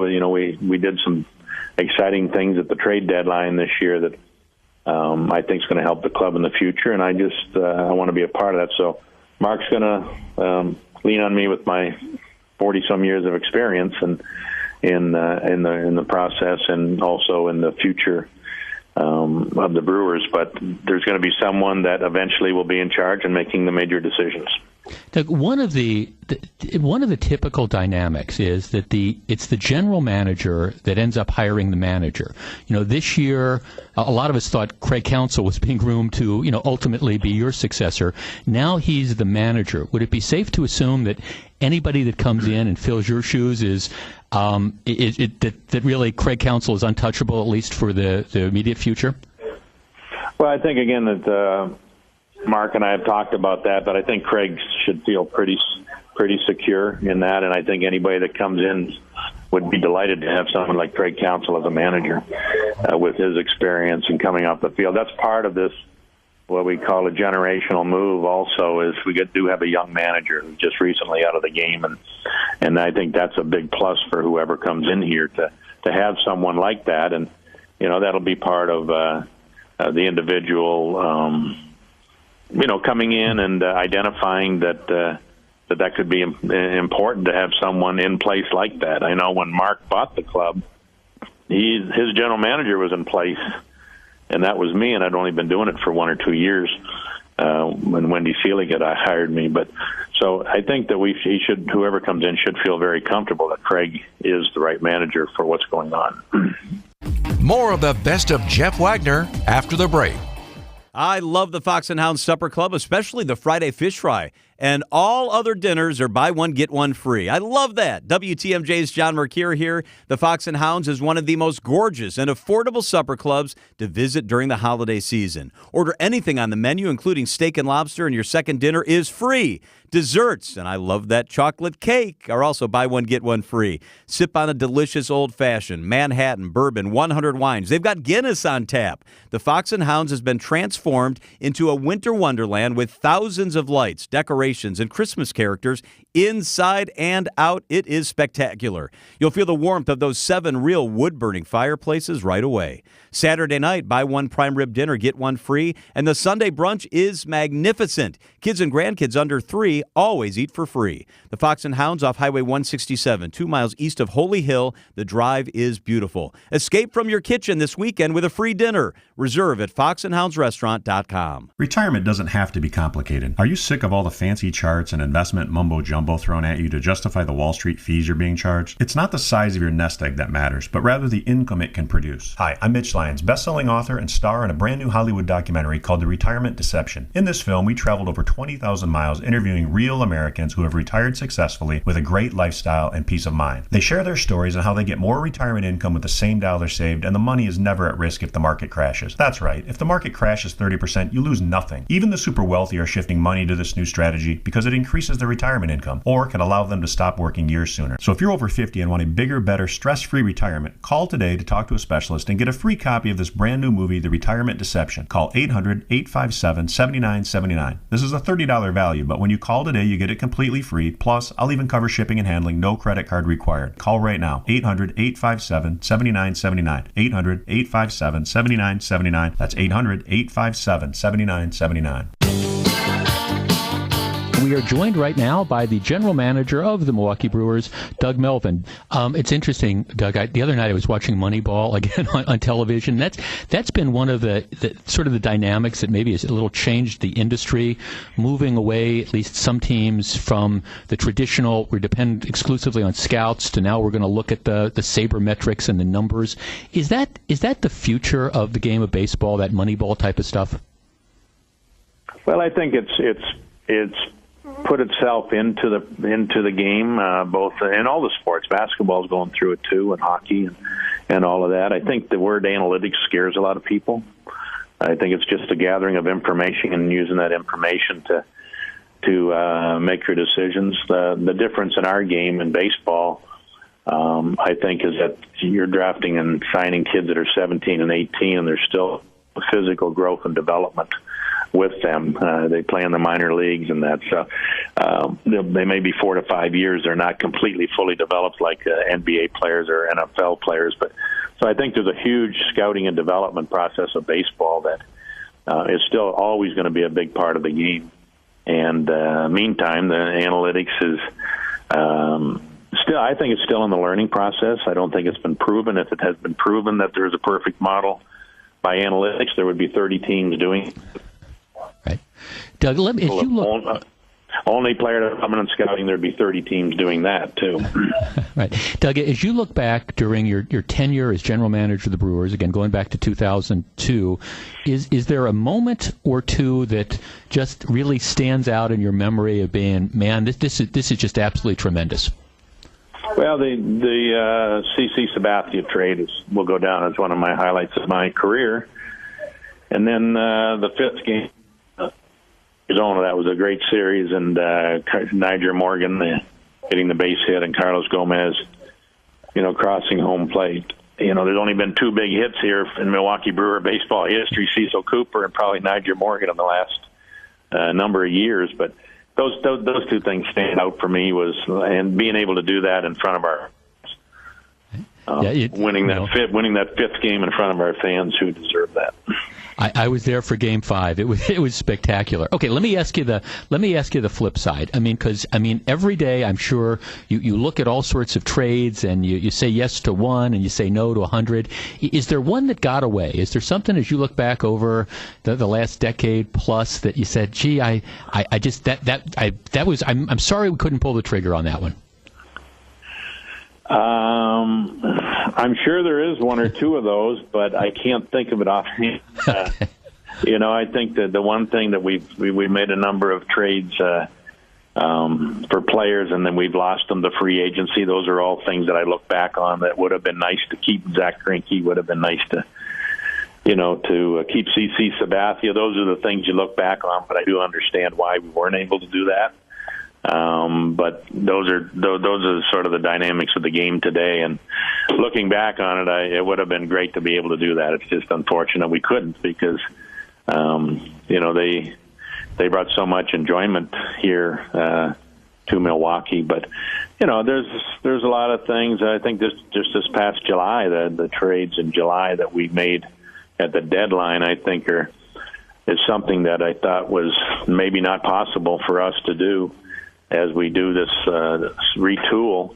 And I think leaving the organization in a better state of mind than in a better state than a lot of clubs that are out there that are maybe doing the same thing as us. I think it's got got a good manager, a young manager. We've got some young players. I think our prospects are going to be rated in the top 5 to 7 of baseball. So I'm still looking forward to spending a lot of time here in Milwaukee, spending a lot of time at the ballpark with our people, with the fans, and that. But it was a gut feeling that it was important for me to let Mark know of my decision and transitioning so he can have an opportunity to put his plan in place for the next number of years. Well, Doug Melvin, we wish you the very best. And I will say the one thing on behalf of those of us in the media, I've always appreciated the fact that win or lose, good times or bad, you've always been accessible and forthright and candid and, being willing to discuss stuff. And, you're in an industry where sometimes people aren't. And I think from the perspective of those of us who make a living asking guys like you questions, we very much appreciate that. And I think that's a testament to just a testament to your quality as a general manager and a person. Thank you very much, Jeff. Thanks for joining us, Doug, and hopefully we'll have a chance to talk sometime in the future. Best of luck. We will. Bye now. Take care. That is Doug Melvin, the general manager of the Milwaukee Brewers. If you're just tuning in, the Brewers just a few minutes ago announced what essentially they're talking about as a succession plan. Doug Melvin announcing that he will be stepping down as the general manager of the Brewers. Presumably the search for a new general manager begins now. Doug is going to continue in that role until they find a new general manager. He's not really, there's not necessarily a timetable, although you would figure that somebody would be in place sooner rather than later. But Doug Melvin has always been an incredible class act, and I certainly appreciate him joining us. Welcome back to Ask Hasselus. If you could spend 1 month anywhere, where would you go? Easy. I'd go to bed. Specifically, a new Tempur-Pedic from Hasselus Mattress. Why? Because I can take 60 months to pay for it. Through Monday, get 60 months interest-free financing on select Tempur-Pedic mattresses, plus a $300 MasterCard gift card. Hang on. What are you doing? Searching for a travel agent to book a month-long vacation at Hasselus Mattress. Find an employee-free showroom near you or shop online at Hasselus.com. The president of James Imaging Systems, Tom Tegeter. As the end of 2023 approaches, I'm grateful for the entire James Imaging Systems team. So thank you for your steadfast commitment and incredible work ethic to help our clients turn challenges into opportunities. Opportunities that help them succeed. I also extend my gratitude to our clients for the trust and confidence you've placed in James Imaging Systems as your local business technology partner. It's an honor to play a small part in helping you grow and plan for a better, more rewarding 2024. Finally, as we spend time with others during this holiday season, I believe that if we display the positive energy of gratitude, we'll provide our community with a foundation of grace on which to build a brighter and successful future. Merry Christmas, Happy New Year, and God bless America. James Imaging Systems, your local business technology partner. There's an inviting holiday chill waiting for you at your local Merle Norman. Our holiday 2023 color collection is available now, featuring a gift-worthy opalized palette filled with 9 limited edition soft touch shadows. Pair your palette with 3 shades of crisp candy cane scented tinted lip balm, including neutral cashmere cream, a dimensional plum shimmer, and red sangria cream. Shop all holiday limited editions while supplies last at Merle Norman Cosmetics Salon and Spa at Brookfield Square. WTMJ's Vince Vitrano for Excel Concrete Coatings, the family-owned company that transformed my garage and will give your concrete surface a brand new look, feel, and function. Colder weather, perfect time to redo your commercial space with a beautiful new coating on your concrete floor. Or one of my buddies here got the scary old laundry room redone. And with Excel Concrete Coatings, it's quite affordable. Most projects start as low as $1,500. Call the owners of Excel Concrete Coatings directly. That's Greg and Luann. ExcelConcreteCoatings.com. Set your independence in motion. It starts with PACE at Community Care. The program of all-inclusive care for the elderly, also known as PACE, offers complete medical and long-term care services. A team of dedicated healthcare professionals coordinates all aspects of care to support independent living as long as possible. Learn more about a community that cares. Visit joinpacewi.com or call 833-900-PACE. That's joinpacewi.com or call 833-900-PACE. Jeff Wagner's 25-year career at WTMJ comes to an end. For the rest of the year, dive back in the archives with us as we bring you the best of Jeff Wagner throughout his career. You're listening to the Best of Jeff Wagner on WTMJ. Time magazine every year comes out with a Person of the Year. This used to be a big deal nowadays I think people kind of say, okay, well, who really cares about the person of the year and who cares about Time Magazine, which I don't even know if they print Time Magazine anymore. I don't know. It might just be an internet thing. But in any event, they are going to announce Time Magazine's Person of the Year on Wednesday on the Today Show. Now, we always say this, the Person of the Year, it's not necessarily the person who did the most good things. It's the person who was, had the greatest impact on world events. So it's not necessarily good or bad. It's just the person who had the impact. So what I want to do in advance of what's going to happen on Wednesday is I want to give you a chance to weigh in on who you think the person of the year should be. Now, I'm going to give you the finalists, but when we have this discussion, as far as I'm concerned, you don't have to be limited to the finalists that Time Magazine is coming out with. This is like the WTMJ Person of the Year. You get to make your choice. Here are the candidates. Elon Musk. He won last year. He's been nominated once again. Last year he won because of Tesla and SpaceX. This year he's up there because of the purchase of Twitter for $44 billion. Let's see. The other finalists, Xi Jinping, who is the Chinese president. I think you pronounce it Xi. This year, he's in there because China once again clashed with the U.S. over Taiwan, recent protests in China over their COVID theory. So he's one of the candidates. The U.S. Supreme Court is up there for Person of the Year. I think largely because of the decision in June to overrule Roe versus Wade. So Supreme Court collectively is there. Liz Cheney, outgoing Representative Liz Cheney, captured the attention of many Americans as she became the face of the House committee investigating the attack on the Capitol. Ukrainian President Vladimir Zelensky shoots to international fame while ferociously defending his country against a Russian invasion. Mackenzie Scott, who's giving away a large chunk of her fortune. She's the ex-wife of Jeff Bezos, the founder of Amazon, so you've got that there.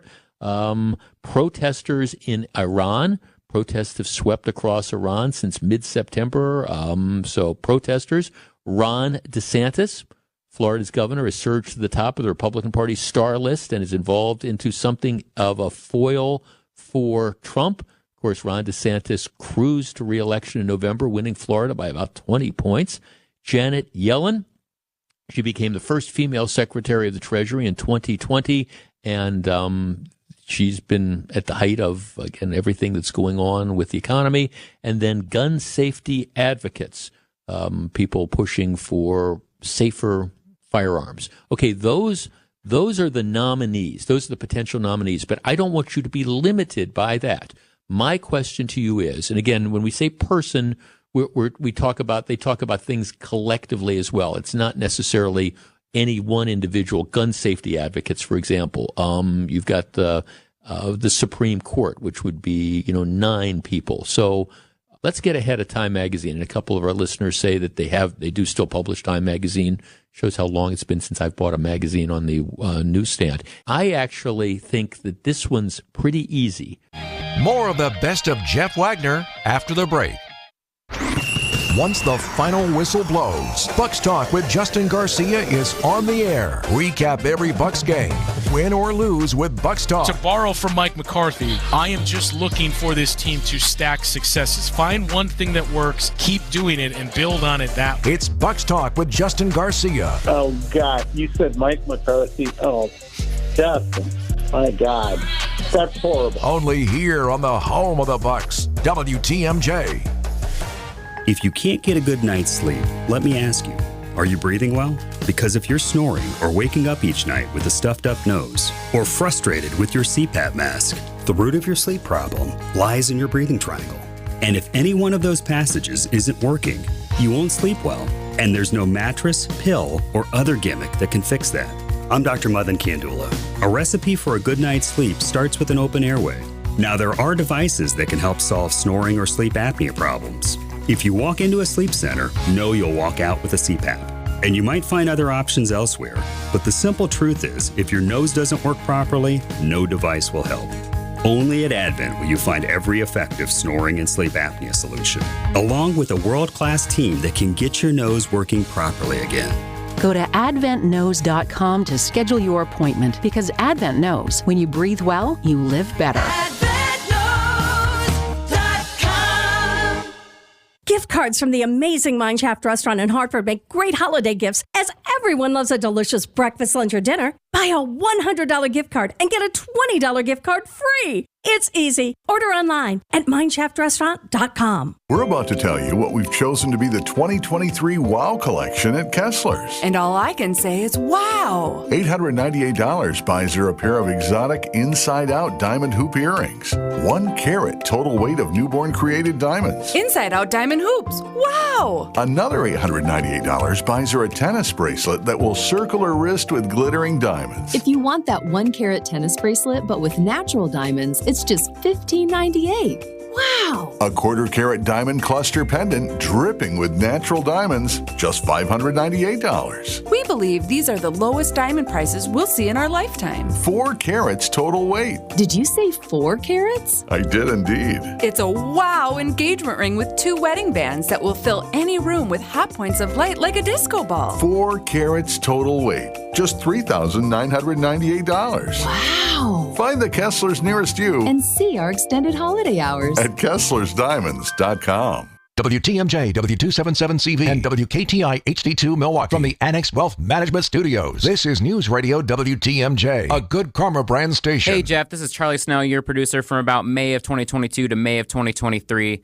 It's been amazing working with you, learning how to do radio, learning how to produce, making all the fabulous imaging that you've worked with for the past year or so.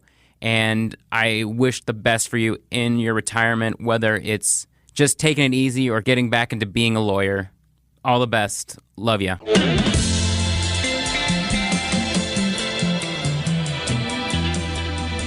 Okay, Time Magazine, next day after tomorrow, is coming out with its Person of the Year. And again, person can be a collective sort of thing. Let's see. Jeff, I think it should be, Jeff, with the economy doing so well, in the opinion of at least some people, I think it should be Janet Yellen. I'm not sure what economy that they're looking at, but that's it. Jeff, to me, I think it should be the NRA. Jeff, I think it should be Vladimir Putin. Now, this is an interesting one. Putin is not on their list of finalists. He started something in Ukraine and has thrown the world into chaos between the energy chaos of the war he started, the chaos of the war, and so far no one has been able to effectively stop him. He might not be a good person for Person of the Year, but he's definitely a terrible sort of person. Jeff, my Persons of the Year would be the survivors of the Waukesha Christmas Parade. Yeah, I guess that would be 2020, even though the attack happened in 2021. One of our texters was saying, hey, if we were going to do local, I'd say Judge Jennifer Doro would be my Person of the Year for the way she handled the whole trial. Let's see. Jeff, I would say it would be Elon Musk for everything he's done with Twitter. All right. Let's start here with David in Caledonia. David, you're on WTMJ. Hey, good afternoon, Jeff. I got a unique one with a plus and a minus perspective. I believe it should be the Second Amendment. The good reason is obviously we as a country have the right to bear arms, and which protects us against countries, for example, China, where you can't have arms, and so you try to do an uprising, you get killed or locked up, or Canada or Japan, who have now banned arms because of all the mass killings. Whereas the bad, obviously, is all the mass killings that we have had in the United States. So it's had an impact on our country, the Second Amendment, both as a positive and as a negative. Yeah, thanks, and I guess there's always, that's one of these sort of evergreen things that you could always talk about. I mean, I don't know that the Second Amendment is, for example, I don't know that that's kind of the Person of the Year, but I mean, there were years where you had the survivors of gun violence and things like that, and I'm not downplaying any of that, except that I think that if you're trying to identify some of the seminal events that occurred this year, that's not one that's going to make the list. Elon Musk, well, I think Elon Musk, aside from the fact that he was named 2 years ago, I mean, I think that the takeover of Twitter is certainly something.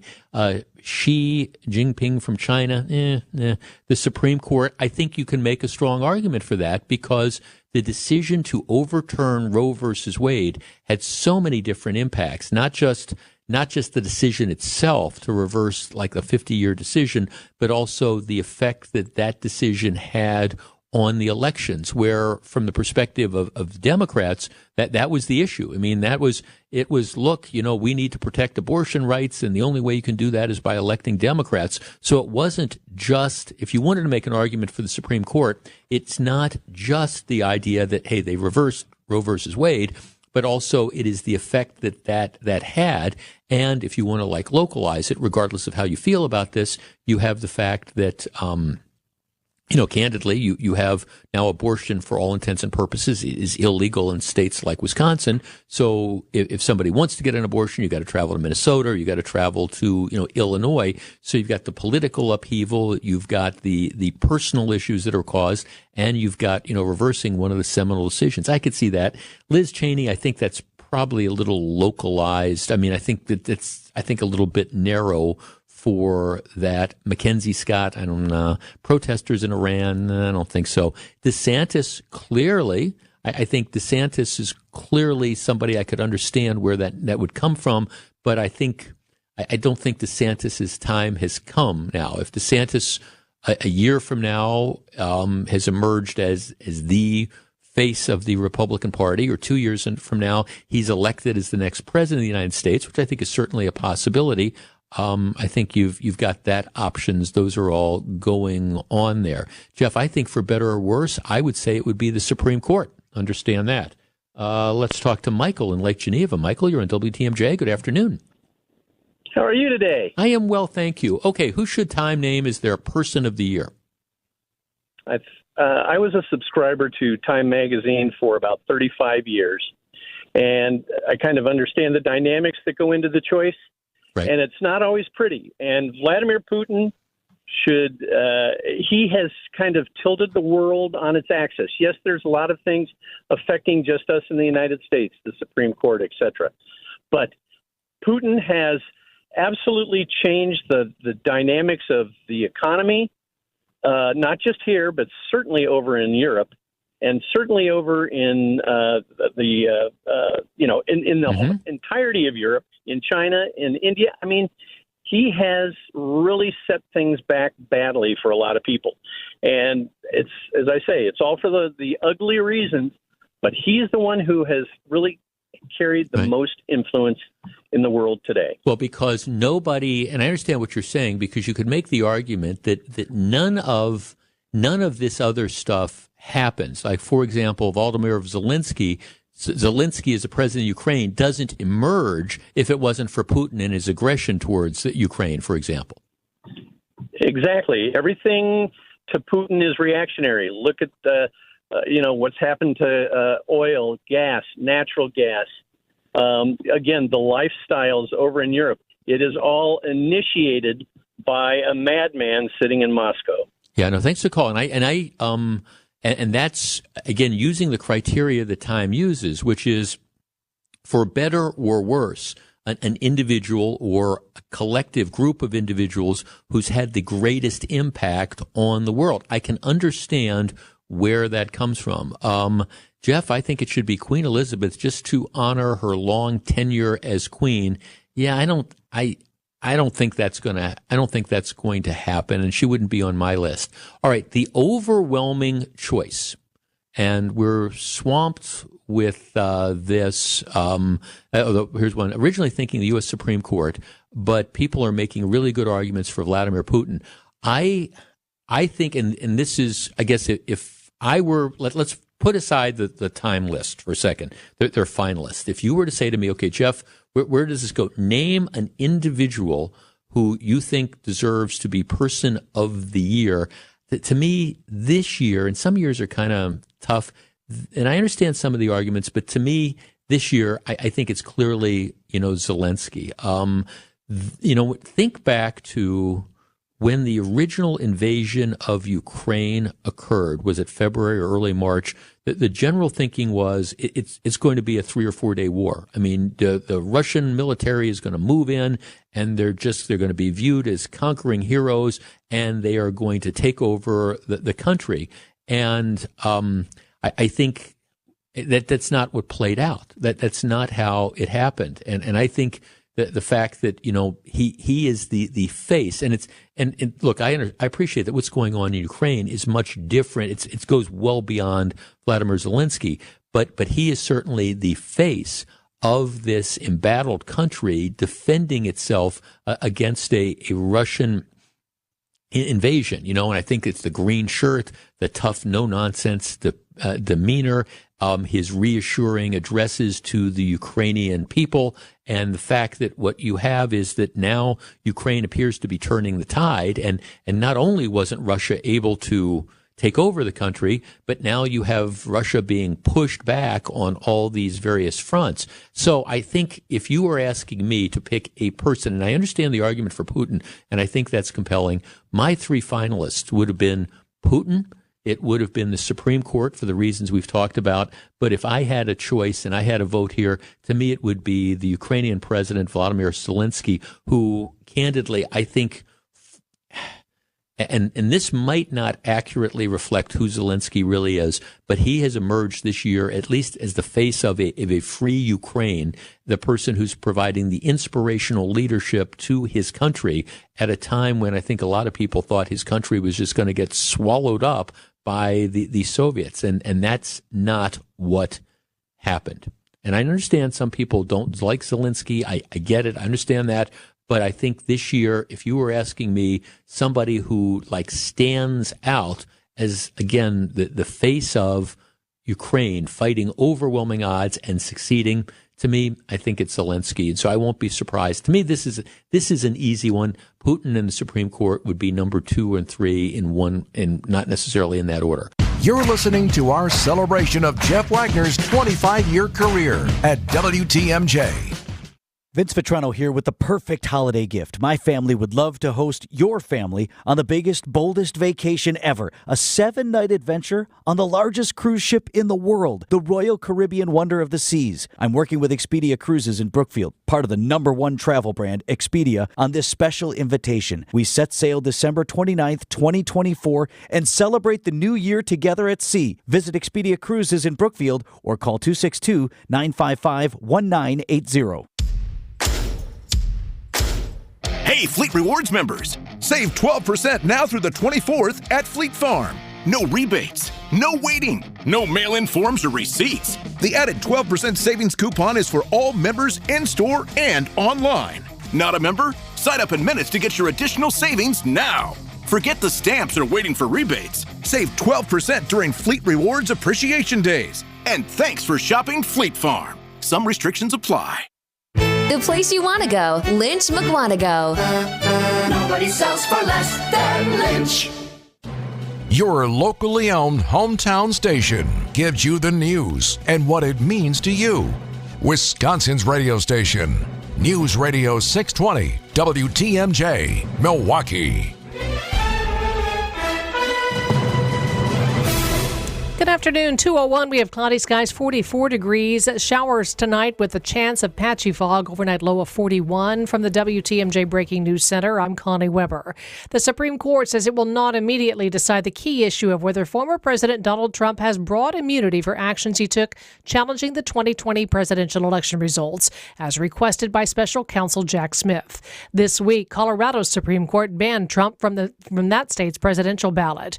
Meanwhile, the former president seeking a 90-day delay in trial proceedings in writer E. Jean Carroll's defamation lawsuit against him. Trump's attorneys say that delay is necessary to determine options for appeal. A top official at the UN said today hostages abducted during the October 7th attack on Israel should be released without conditions. Secretary General Antonio Guterres told reporters today, "You can see always a glass is half full or half empty. I hope that today's resolution will make people understand that a humanitarian ceasefire is indeed something that is needed if we want humanitarian aid to be effectively delivered." UN Security Council adopted a watered-down resolution calling for immediate, speeded-up aid deliveries to hungry and desperate civilians in Gaza without the original call for an urgent suspension of hostilities between Israel and Hamas. Friday's long-delayed vote of the 15-member council was 13-0, with the United States and Russia abstaining. Wisconsin retirees might be able to spend more time away from home under a new bill. Wisconsin Republicans are drafting a bill to use part of the $4 million budget surplus to go towards people on Social Security. Assembly Speaker Robin Vos tells WTMJ Now the first $100,000 of people's retirement money would be tax-free. You might want to go to Florida for 5 months instead of 6 months and a day so you can keep your citizenship and your tax-paying ability in Wisconsin. That's good for us. It's good for people to see their grandkids. The bill would use about $1 billion of the surplus, and Vos says they're hopeful to get bipartisan support from Governor Evers in 2024. Julian Johnson, WTMJ News. Residents of Housing Authority of the City of Milwaukee properties continue to complain of mold, rats, and crime. Milwaukee Common Council approved additional oversight for Hackham in October, allowing the Department of Neighborhood Services to intervene. Mayor Cavalier Johnson tells TMJ4 News he does stand by the leadership of Hackham Executive Director Willie Hines. There are a number of fixes that Willie is actually leading over at the Housing Authority, whether it's software updates, whether it's working to bring in outside auditing consulting firms to help correct some of the financial issues at Hackham, or even some of the actions that we have taken in my own administration. According to the U.S. Department of Housing and Urban Development, the necessary remediation efforts at Hackham could take anywhere from 1 to 3 years to complete. Time for news about your money. The WTMJ Annex Wealth Management Market Update. Dow is up 7 points, S&P 500 up 10, the NASDAQ Composite up 32. The Annex Wealth Management Year-End Tax Planning Guide is here. Download yours at annexwealth.com.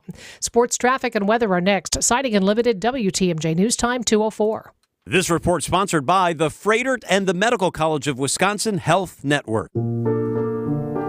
Heart disease won't stop us.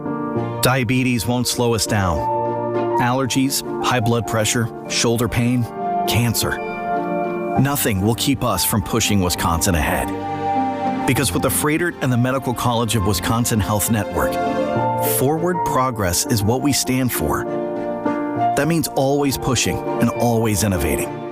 With new technologies and breakthrough treatments that make life better, whether we're sick or well. It means providing more convenience and more ways to receive medical excellence for all your health needs, for big and small. It means being there for you, our family, caring for yours. So let's keep raising the bar. Let's keep testing the limits of what medicine can do. Let's push ahead and make life here as great as it can be. Visit Fredert.com to find out how. We wish we could send you a Christmas card this year, but truth is, we've been pretty busy. So have you. It seems to happen at this time every year, now even more so than Christmas is past. And as we become more and more distracted, the busier and busier we get. So here's our Christmas wish for you. Stop. Take a breath. Look around you. See all the pretty lights? Look up. See the stars that guided the wise men? Look at your loved ones. Aren't they something? We get so wrapped up in the noise, we forget that Christmas is all about peace. It's so easy to get lost in the holiday hullabaloo. So please, every now and then, just stop. Breathe. Smile. Pray. And remember why we celebrate this season. That's our Christmas card to you. Merry Christmas from our family at Penny Mustard Furnishings. Oh yeah, and Happy New Year too.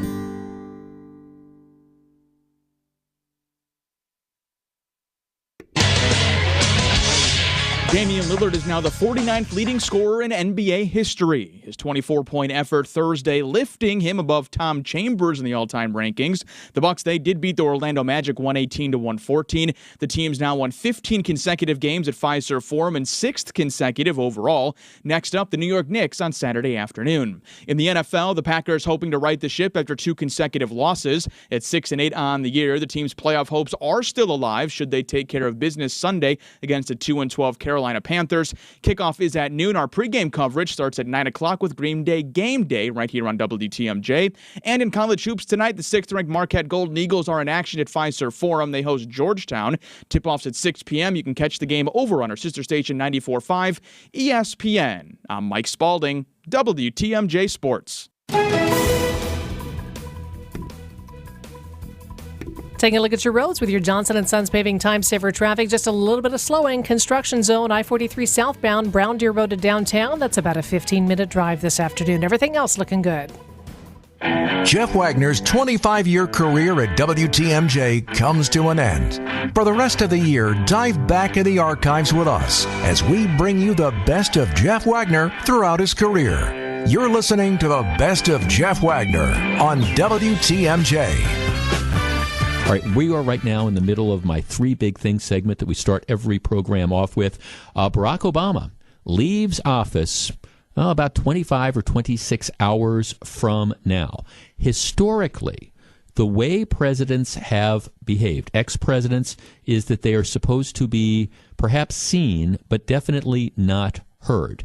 Ronald Reagan, when he left office, Ronald Reagan, was not out and about, talking about policy. You didn't hear Ronald Reagan criticizing the policies of George Bush.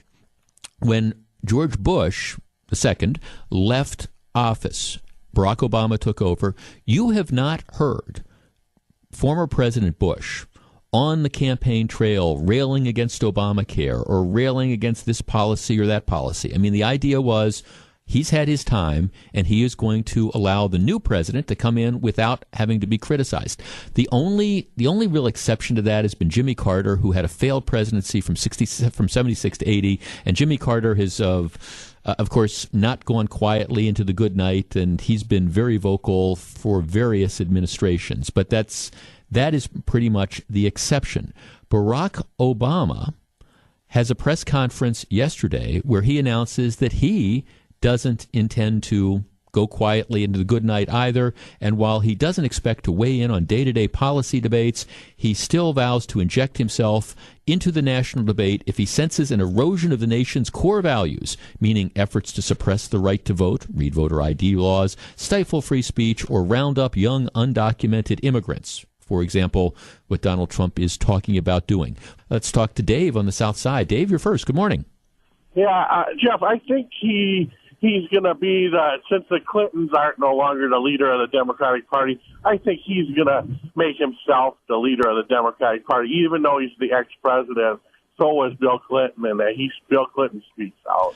Well, but you don't have Clinton. I'm going to give Clinton his due. You have not had Clinton, for example, during the George Bush years, during the Bush presidency. You didn't have Clinton going around and criticizing or commenting on every Bush policy. Matter of fact, he was relatively quiet in that regard with regard to policy. On most issues, yes. Yeah, on most issues. Yeah, I mean, thanks for the call, Dave. I mean, look, if Barack Obama is going to be the leader, continue to be the leader of the Democratic Party, then the Democrats are in a heck of a lot of trouble. I mean, one of the legacies of the Obama administration and the Obama years is the Barack Obama, who is incredibly popular personally.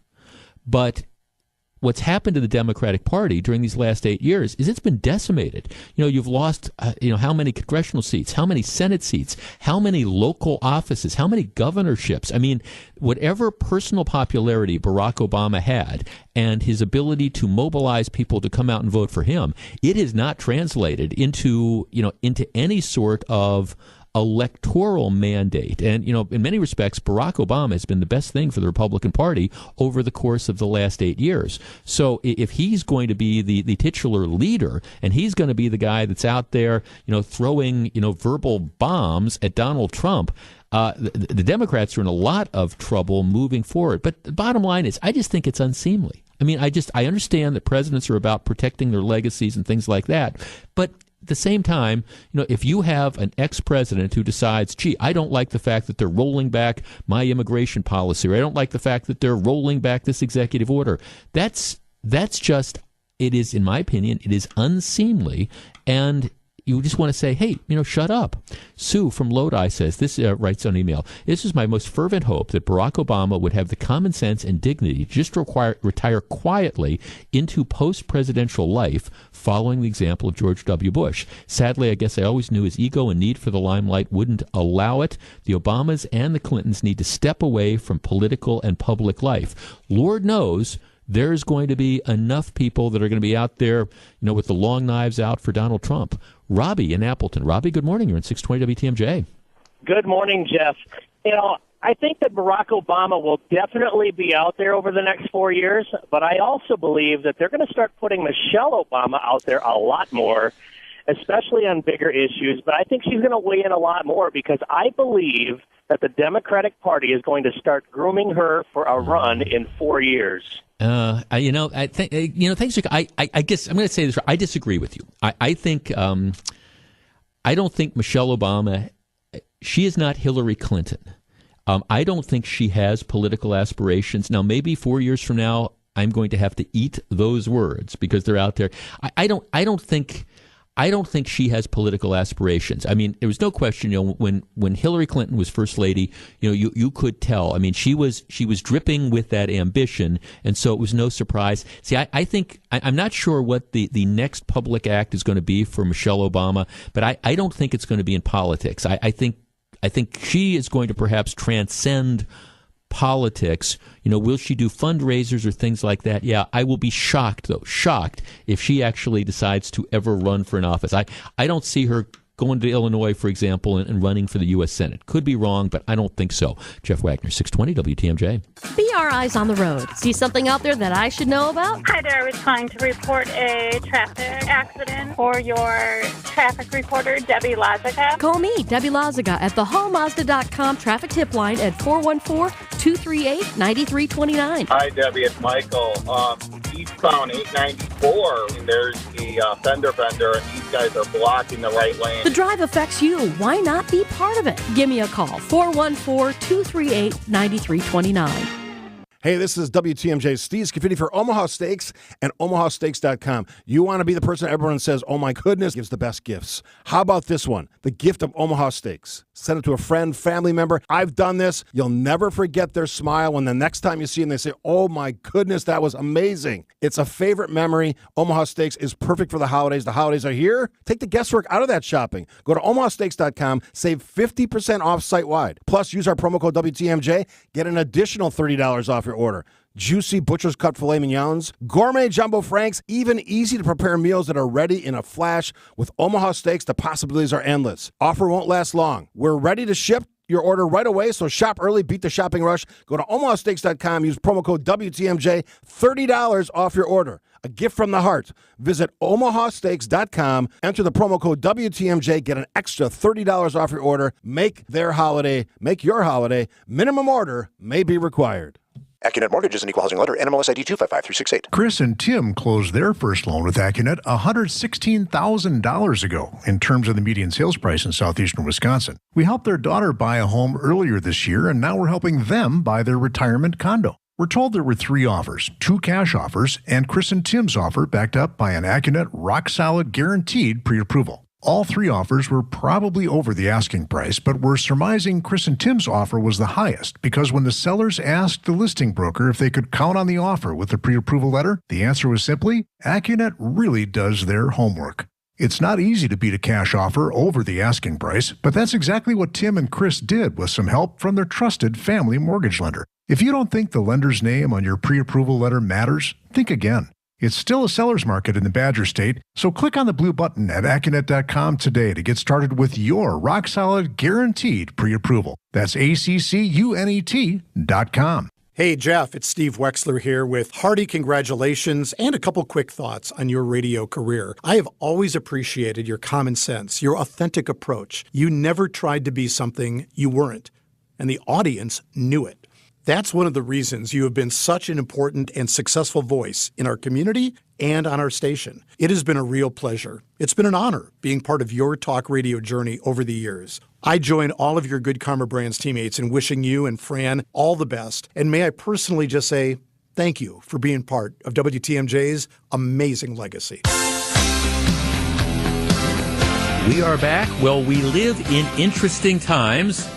Lots of stuff going on in the world, and it's been a while since we've checked in with the senior senator from the state of Wisconsin, Ron Johnson. Senator, good afternoon. Well, Jeff, how are you doing? I am well, thank you. Interesting times in D.C. and across the world, huh? I would say perilous times. Yeah. But yeah, they're interesting. Too interesting for my liking.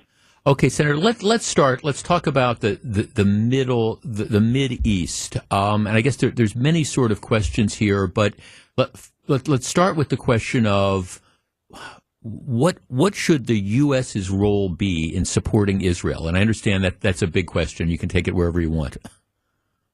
Well, first, recognize the root cause. And right now, the root cause is Iran.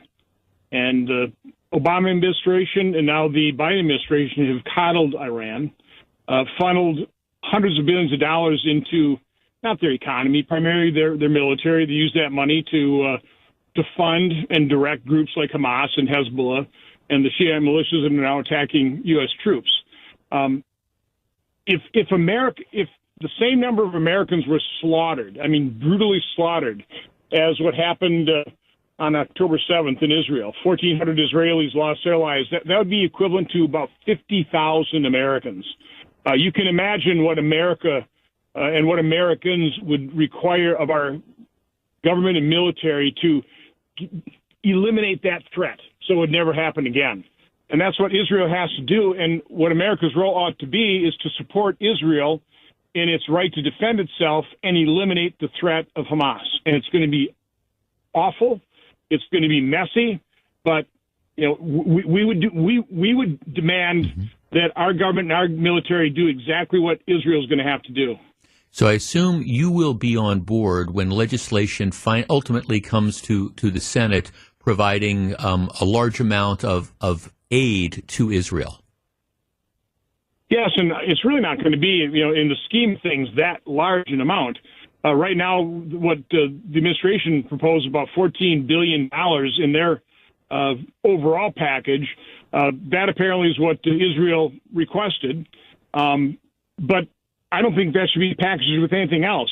Anything else we put in that bill, and what the president's done is there's more controversial aspects to that. So support for Israel is widespread. It's bipartisan. It's almost unanimous except for the squad.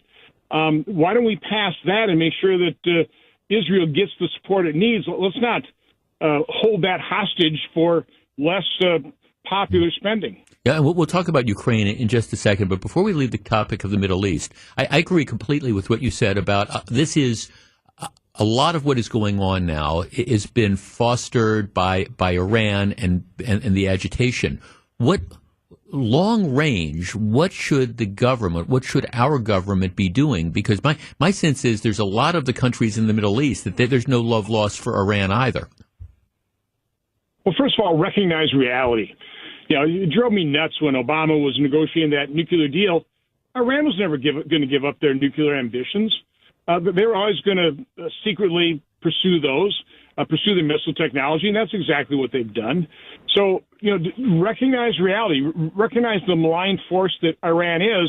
What I think the U.S. should have done is, at least initially quietly, I would have supplied Israel with all the bunker-busting bombs that they would need and the refueling tankers to be able to deliver those bunker-busting bombs if they perceived an existential threat to Iran. I would have done that. I would have done that very quietly. I would have given them everything they needed. Then I would have announced it to the world, but primarily to Iran, as a really large warning to deter Iran from becoming a nuclear power. That's what I would have done. But we haven't done that. It doesn't look like we're going to do that. Instead, we've got this mess on our hands because of the weakness of the Biden administration, of the Obama administration, and how their policies across the board have weakened America. When America is weak, the world is a far more dangerous place, and we're living in that dangerous place right now. To that point, we're talking to the senior senator from the state of Wisconsin, Ron Johnson. To that point, Senator, between October 7th and October 24th, there were 21 American troops who were injured by drone and rocket strikes in Iraq and 3 in Syria by Iran-backed militia groups. And what's happened is the U.S. has now done some airstrikes on some of the Iran-backed facilities. Are you in favor of continuing this policy if these attacks continue? Yeah, if American troops are attacked, we absolutely must respond. We probably should have responded quicker. I was more than disappointed that the administration kind of kept those those attacks and those injuries secret. We didn't hear about that right away, did we? So, no, we absolutely have to protect the men and women, the finest among us, that are in harm's way. We can't let Iran and their proxies get away with that. As a practical matter, Senator, it appears, at least the public reports are, that Israel has been holding off a full-scale ground invasion of Gaza at the request of the United States and maybe the United Nations in an effort to try to negotiate the release of the hostages and things like that. Is a ground invasion inevitable? Well, that's certainly what Israel is telling us.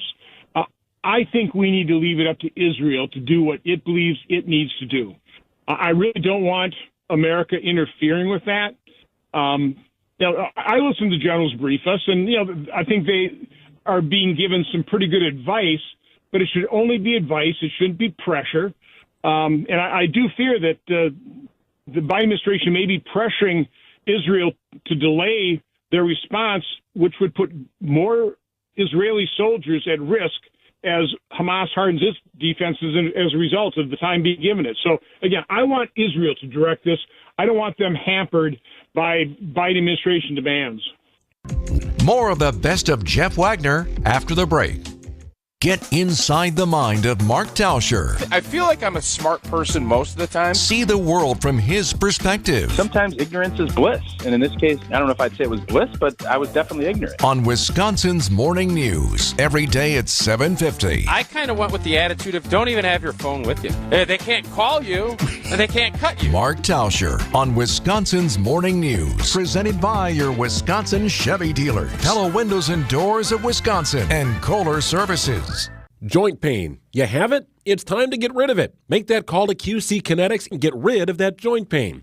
Hey, it's WTMJ's Greg Matzik. QC Kinetics. They'll help get your life back. The nation's leader in regenerative medicine, QC Kinetics uses all natural treatments that'll help restore and repair that damaged joint tissue. That means you get to move pain-free again. If the source of your pain is in your knee, your back, your shoulder, check out QC Kinetics. Be one of the tens of thousands of satisfied patients around the country who are able to get lasting relief with no surgery, no drugs, and no downtime. So if you have pain from an old injury or maybe associated with arthritis, check out QC Kinetics. The future of medicine is here. Regenerative treatments from QC Kinetics. Give them a call and get the most out of 2024 doing what you love. 414-285-3474 is the number. 414-285-3474. QC Kinetics. 414-285-3474. This is Brad Youngbluth with Semper Fi Roofing and Exteriors, your local veteran-owned and operated exterior remodeling company. The Energy Star ratings for windows are getting a lot tougher to get the tax credit, so you're going to want to take advantage of. Fortunately, we still have options that will qualify you for those tax credits. Now, I can sit here and talk benefits of this product or what's great about that product. So can everybody else. But what a lot of operations can't do is, with complete confidence, stand behind the crew that's going to be on that next job. Talk is cheap, I get it, but our people are exceptional. How do I know? Because me and Vito handpick every single person that makes our team. Some make the cut, a lot don't. And that's why you can be confident that the windows we install for you will be top quality, installed right, and that you're going to get great service. And that's never failed us. So for your home's new windows, you can count on Semper Fi to keep you safe, warm, and dry. We keep you safe, warm, and dry. Semper Fi. We're talking to the senior senator from the state of Wisconsin, Ron Johnson. Senator, one of the things I think has been, at least in this country, one of the things that I found very, very disappointing over the last couple of weeks has been the anti-Semitism that's just emerged, whether it's on college campuses or whatever. A lot of the I'm going to describe it as the pro-Palestinian stuff, talking about how, okay, well, this is all Israel's fault and things like that. I found it, I guess personally, just very, very disappointing that that's what some people view about this conflict, especially given the attacks that resulted in 200 hostages, including some Americans being taken, and the deaths of so many people. I find it way more than disappointing. I think it's just utterly disgusting. But I hope more Americans' eyes are being opened up to the indoctrination that's occurring at our institutions of higher learning. and Jeff, you probably heard me talk about this in the past. The masterstroke of the radical left was taking over our university systems in the 60s. And as a result, they've been graduating teachers for K through 12 who, far too many of them are indoctrinating our children into things like identity politics, critical race theory. And then once they get to the university, the radical leftists, the adult professors, it's just the icing on the cake. It's the whipped cream and cherry on the K through 12 indoctrination, and now we're seeing the results. I think it's utterly disgusting, and I hope America is watching, and I hope we do something about it. One of the things that the president wants to do is put support for Ukraine along with that. Where are you on continued financial support for Ukraine? Well, again, we need to recognize reality. The other elements of that bill don't have the support that, the universal support that the funding for Israel has. I mean, the fact of the matter is the president is asking for $14 billion not to secure the border, to pay for more rapid processing, dispersing of more illegal immigrants. It will incentivize more illegal immigrants. Plus, I think people made the legitimate point that the Biden administration and Democrats in Congress are far more concerned about Ukrainian border security than we are, with the crisis occurring on our southwest border. So there will be a very determined attempt to attach any funding for Ukraine, attached to it real border security that is going to, dramatically decrease illegal immigration, and that's going to be a fight. And so I don't want to hold support for Israel hostage to that fight that will occur. There's no way you're going to avoid that. Certainly not in the House, and I would say probably not in the Senate either. So let's support Israel, and then we can start talking about Ukraine and border security. The war in Ukraine, and I know this is something that you've been, following closely in your various roles in Washington. Is it in the United States' interest to continue to support Ukraine as they resist the Russian invasion? Very complex issue. I think we all support Ukrainian people, their courage defending their homeland against the evil that is the war criminal Vladimir Putin. So we all agree on that. The problem is, I think we could have deterred the invasion, but the weakness of the Biden administration encouraged it. I think there might have been a point in time I was hoping, which is why I supported the first $40 billion to replenish our own stockpile that had been depleted, but also as a strong signal to Putin is like, listen, you didn't succeed. Stop, okay? I met with Zelensky. I was at his inauguration. He wanted peace. He wanted to do a peace deal. I don't know what's quite happened since then, but what I do know is, again, the reality of the situation. Putin's not going to lose that war. Losing the war is existential to him. He has 7,000 nuclear weapons, tactical nuclear weapons. Ukraine can't do what it would need to do to win the war. So now we are in a bloody stalemate. It's going to have to end in the settlement. And every day that goes by with that war going on, more Ukrainians die, soldiers, civilians, more Russian conscripts die. I take no joy in that. And more of Ukraine is destroyed. So it's about time that Zelensky and the Biden administration realize that they don't have a blank check. Time's running out. Time to sit down and try and end that war. And again, I take no joy in recognizing that reality, but we have to recognize that reality. This war's got to end. The sooner the better. This is the Best of Jeff Wagner, highlighting the best moments of a 25-year career on WTMJ.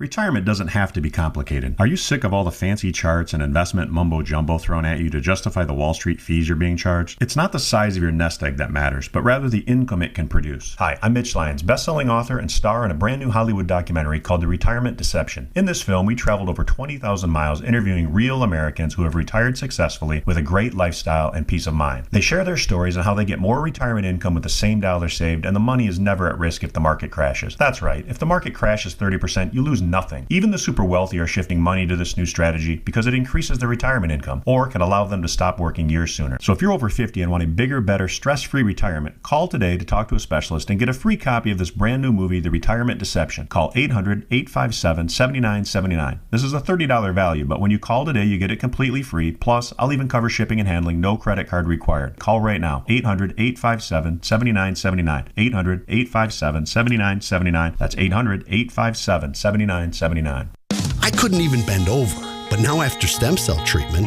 I can deadlift a house. Now, this is an exaggeration, but I do hear about unbelievable miracle outcomes, and I have to ask, do you really believe them? If they were true, these biological treatments wouldn't even have to be advertised.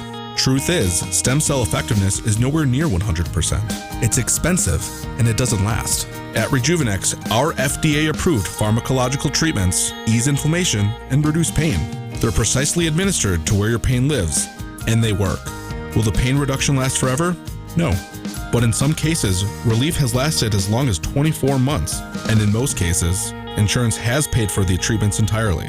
This is Richard Salinas, registered nurse with Rejuvenex Arthritis Clinics, where we can alleviate your pain and rejuvenate your life. Alleviate your pain, rejuvenate your life. Go to rejuvenex.com to request your appointment. Senator, let's switch gears. Let's talk a little bit about domestic issues. The government runs out of money again in a few weeks. What is going to happen? Is it continuing appropriations? Where does this go? Of course, things have been very much in limbo because of what's been going on in the House of Representatives. But now that there is a speaker moving forward, are we going to have a government shutdown? So, Jeff, you're probably aware of the fact that when I was chairman of Homeland Security, I passed a bill preventing Government Shutdown Act. It prevented all future shutdowns. Every Democrat on my committee voted for that. So we finally got a vote on that last week in the Senate. Every Republican voted for it, except for, I think, Rand Paul, because he wanted to actually cut spending. We had 9 Democrats join us. One Democrat that did not vote to end all future government shutdowns, to prevent them, was Senator Tammy Baldwin. So the problem is Democrats know that the press is always going to blame Republicans for shutdowns, so they're happy to play the game.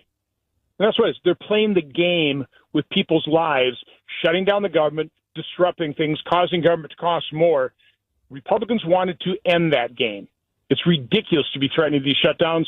We could have ended that for all time, including the threatened shutdown coming up.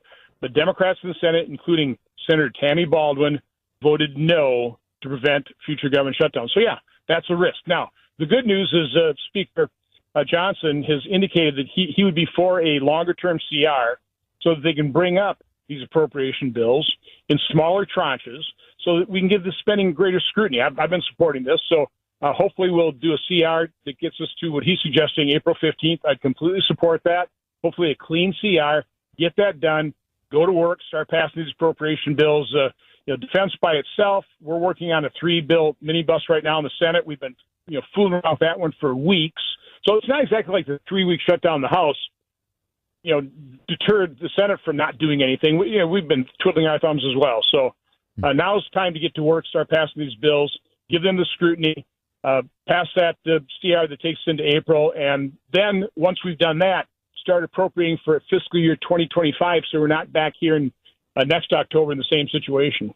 Senator, have you been as frustrated as many of us were over what was going on in the House over the course of the last few weeks with the Speaker deposed, Speaker McCarthy deposed, and then an inability to reach an agreement on his replacement? Probably not, because I've been working with House conservatives since literally January. We're the ones that really got us by the debt ceiling impasse. We got us by, quite honestly, the last shutdown impasse. So we've been working with the House members. I knew they would end the acrimony and they'd come up with a consensus pick. And quite honestly, it looks like they came up with some really an extraordinary individual. Mike Johnson, everybody likes him. Man of faith, fiscal conservative. I've got great expectations for the new speaker. And like I said, it wasn't like the Senate was a rocket docket. We didn't do diddly squat over the last 3 weeks. So now it's time to get to work. Senator, let me ask you a horse race question. As we're finally getting to that stage where the presidential primaries and the caucuses are going to start, you want to handicap the Republican race for me? Well, I think that's pretty easy to handicap. You look at the polls, and right now President Trump has almost an insurmountable lead. But a year is a long time in politics, so who knows what might happen. Interesting. Senator Johnson, thanks so much for taking some time and joining us this afternoon. It is always a pleasure. Take care. Stay well. Yeah, you as well. Thank you. That is Ron Johnson, the senior senator from the state of Wisconsin. And I remember he was one of a guest on the program when he first kind of that announced that he was going to run against Russ Feingold, 3 elections ago, over 18 years ago. And I can remember the reaction back then. It's always, it was like, who is he? Nobody can beat Ron Johnson. No, Ron Johnson, who is he? He certainly can't beat Russ Feingold. And he did. I remember that first series of ads, the first election. Ron Johnson ran, I think, some of the most compelling political ads that I've ever seen. And it wasn't the, oh, so-and-so wants to kill babies or so-and-so wants to do this. It was his chalkboard ads where it was like, oh, the U.S. Senate has X numbers of lawyers and X of this and X of that, like 0 businessmen. It was just incredibly compelling. And I think, it ended up getting him elected in, I guess 2010, and then 2016, it was the same sort of thing. Oh, when Russ Feingold ran to get his seat back, oh, there's no way that Ron Johnson can beat Russ Feingold, and Senator Johnson did. I remember that election night, I first became convinced that, hey, Donald Trump was probably going to be the real thing because I was watching the Ron Johnson numbers. Now, Ron Johnson outperformed Donald Trump in Wisconsin, but Johnson had coattails, and I think that helped. Donald Trump a lot win the presidency in 2016, and then 2022. Nobody thought that Ron Johnson was going to win, and he did. All right, let's take a quick break. Back with more in just a minute. This is Jeff Wagner. This is the best of Jeff Wagner, highlighting the best moments of a 25-year career on WTMJ. So I came to Advent because I was experiencing recurrent sinus infections. As a new mom, it was really kind of difficult. Many of our patients complain of sinus infections. The headaches, fatigue, and nasal stuffiness have a profound effect on their lives. I just felt like your sickness starts affecting your energy level and, the things that you really enjoy doing. That really was a breaking point for me. So Molly came to Advent. Abnormally tight sinuses and swollen turbinates led to simple breathing triangle solutions that ended up taking about 20 minutes in office. And very soon thereafter, she was breathing freely.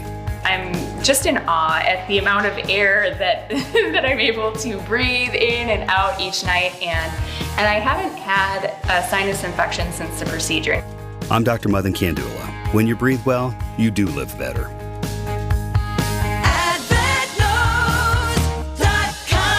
Results may vary. Here it is, just before the holidays. You're sitting around trying to figure out a perfect last-minute gift that you can order quickly online. Well, how about tickets to the Greater Milwaukee Auto Show in February? Buy a single ticket for a friend, a pair of tickets for date night, or buy a family 4-pack and take everybody all at a discount price of just $11 each. They can see all the latest vehicles, including cars, trucks, and the latest EVs. For advanced tickets, go to autoshowmilwaukee.com. That's autoshowmilwaukee.com. Discount offer ends on December 24th.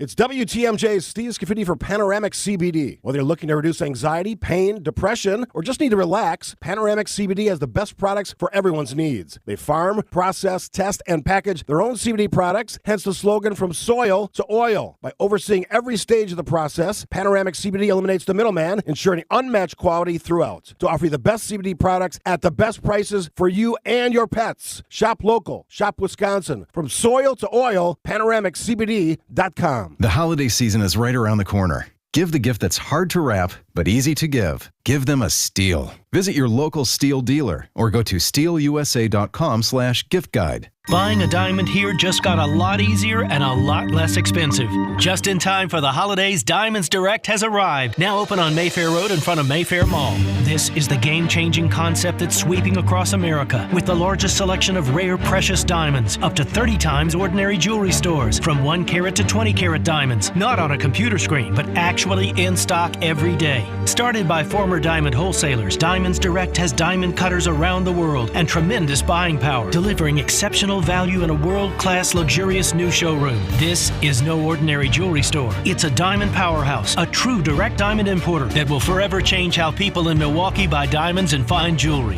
We've needed a place like this for years. Now it's here. The all-new Diamonds Direct. Unmatched selection, uncompromising quality, and unbeatable value. Come celebrate with special savings now. The all-new Diamonds Direct on Mayfair Road in front of Mayfair Mall. Get details and learn more at diamondsdirect.com. Hi, Jeff. It's longtime producer from the early days of the program, Young Dan. I just wanted to congratulate you on your pending retirement and a successful 25-year run at WTMJ.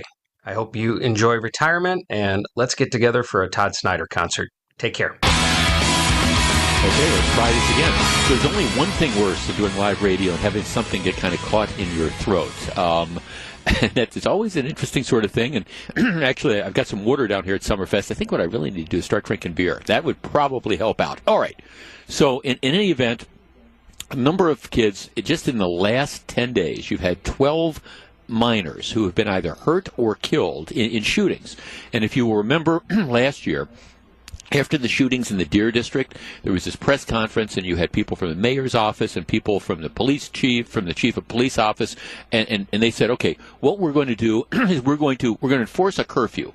We've got this curfew that's on the books, and we're going to start enforcing it. And I remember actually it was one of my listeners who had the audacity to make an open records request like 2 weeks after this, or 2 months after this happened. He said, how many tickets have you issued? How many curfew violations? And it was like certainly less than a dozen. It might have been like less than 5. So this press conference they had where they said they're going to crack down and they're going to start enforcing the curfew that's in place, it was all lip service last year. I mean, they said it and they did not do it. Well, now the police have announced that halfway through the summer, they are now going to start enforcing the curfew. Now, in the summer months, the curfew hours for people under the age of 18 are 11 at night till 5 in the morning. Children out unaccompanied without a valid reason are in violation of the law. They can give the kids a ticket, and they can also give the parents and guardians a ticket for $195. Now, over the last 10 years, and this is as reported by today's TMJ4, the number of citations for curfew violations has declined dramatically. In 2023, they gave out 422 tickets. In 2017, tickets fell below 100 annually and have stayed that way since. Now, of course, we know that kids are running the streets well after curfew because we see the results of that. We see the fights, we see the shootings, etc. And we also understand that, well, given all the things that the Milwaukee Police Department has to deal with, maybe enforcing the curfew is a lower priority. But if that's the case, then why come out and say that you're going to have the curfew? Is this just lip service? Should the police aggressively be enforcing these curfew violations? Now, there's a couple problems. One is, well, first of all, they got this deal with the ACLU. There was a settlement of this lawsuit, and the the ACLU deal says, okay, well, there's limits on when we can stop people. So it's always tough to say, okay, if we see a group of 14-year-olds that are out on the street, and we don't know for sure that they're 14 if it's 2 o'clock in the morning, are we going to get sued if we stop them? And it turns out we think they're 14, but they're really 18. Are we going to end up getting sued? The other problem with this, of course, is that once you stop the kids, once you find the pack of young people that's on the street at 12:30 at night, and they all turn out to be 15 and 14 and 13 and 12 years old, once you stop them, you've got to do something with them, which means you got to take them somewhere, which means you have to return them to their parents or guardians or whatever, and that takes time. And meanwhile, you've got homicides, you've got robberies, you've got all the other carnage that's going down on the street. So it's difficult. It's difficult to aggressively enforce the curfew law. But the police chief says we're going to do it, and we're going to target a lot of the higher crime areas. Let me be real clear here. I support this, and my comment is I hope that this is not unlike last year where it was we're going to do this, and then they just didn't. I hope that they're serious about this because a 15-year-old on the street at 2 o'clock in the morning, nothing good is going to come of that. Absolutely nothing good is going to come of it. So let's tee this up. What do you think about aggressively enforcing the curfew? I mean, should we be doing this? More of the best of Jeff Wagner after the break. What you need to know on your drive home. Wisconsin's Afternoon News with John McCure. Panera says, look, we put on there how much caffeine is there. We're all adults here. Yeah, there's caffeine in there, but people want caffeine. And they do. We live in a hyper-caffeinated society, but this is a lot. And Greg Matzik. To secure funding to keep the team in the state as a statewide asset through 2050, I think it's major. To me, that's the biggest story of the year. 3 to 6 p.m. here on WTMJ.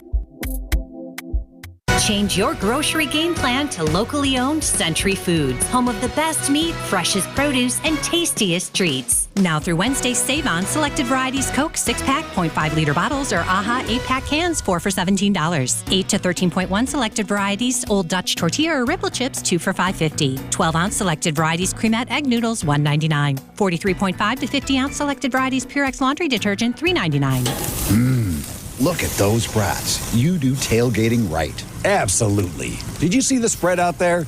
You've got enough food to feed the entire lot. I'm splurging now and then hoping to win $700 in free groceries. $700? Yeah, it's all part of the 70th anniversary at Century Foods. No kidding. Next week, I'll do the shopping. Maybe I'll score $700 in groceries. All you need is the weekly code. It's on Century's Facebook or Instagram. Oh, I just remembered. I'll be out of town next week. Yeah, right, cheapskate. Ends January 3rd. Get started with your no-hassle refi checkup by clicking on the blue button at Accunet.com. The holidays are a time of reflection and change. While gathering and sharing life stories with loved ones, perhaps one is contemplating that life-changing decision to downsize and move. I'm Jean Nemovitz, longtime realtor with Bruce's team. We're ready to provide the information your family or you, the senior, deserves so your decision can match the lifestyle to who you are today. Enjoy the years ahead with a safe, quality lifestyle, doing all you can to maintain your independence. Get started today at brucesteam.com, taking you from overwhelmed to I can do this. St. Vincent de Paul Thrift Stores has once again been voted the Milwaukee Journal Sentinel's Best in Thrift. So to all our loyal customers who voted for us, thank you. And to all who haven't been here yet, we know we have a treasure or two that will intrigue you. And at thrift store prices, you know you're going to get a great deal. And at the same time, you'll be helping us help others. St. Vincent de Paul Thrift Stores on Highway 100 in Layton and Greenfield and 23rd and Lincoln in Milwaukee. Ooh, you're gonna love it. St. Vincent de Paul. WTMJ, W277CV, and WKTI HD2 Milwaukee. From the Annex Wealth Management Studios, this is News Radio WTMJ, a Good Karma brand station. Jeff, it seems like Milwaukee's curfew hasn't been seriously enforced for decades. In stark contrast to back to the 70s when I was a young adult, I was often stopped by MPD to check on my destination and intent when I was walking back after 10 p.m. to my rented house from a rented garage where I parked my vehicle. Too bad we can't do that to unattended youths on the streets now when they should be at home. So I guess my question is, okay, why not? Why aren't we aggressively trying to do that? And if we all understand that there is a problem, if we all understand that juveniles running the streets at 10 o'clock at night, 11 o'clock at night, 12 o'clock at night, 1 o'clock at night, 2 o'clock in the morning, if we all understand that that is a bad thing and that people who are doing that are likely to end up, well, with all sorts. Now, I'm not saying that every kid that's out on the street at 2 o'clock in the morning is going to end up getting shot or get into a fight or whatever, but there is certainly the potential for that. And if you're 12 or 13 or 14 or 15, you should not be out at that time. And maybe the starting point is to give the kid a ticket, number one. But number two, if you really want to go after this, track down the parent and or guardian. Somebody somewhere is responsible for that kid. And I understand people will say, well, you don't understand what goes on. And, you've got these parents who are detached and they're not doing any sort of parenting at all. Okay, well, you've got to try to make them accountable. That's just the reality. Now, I don't know if a $195 ticket is going to do that. Don't know if a $500 ticket is going to do that, but I do know that it's a start. Remember, when I was a kid growing up, they used to, at 10 o'clock at night, and I remember you'd watch the 10 o'clock news, and they'd always have a thing that would come on and say, it's 10 o'clock at night, this is the curfew, parents, do you know where your children are? Well, we don't do that because I guess it's just kind of a joke, because you got a lot of parents who don't know and don't care where their kids are. Well, maybe you could find a way to try to force them to care. Because the alternative is they're out on the streets at 2 o'clock in the morning, and, too often what ends up happening is, they end up getting into some sort of trouble, and their life is irrevocably changed. So do we want to see this aggressively enforced? And I guess the flip side is, if we're not going to do this, I think they're at a point where they shouldn't say they're going to do it. Because last year they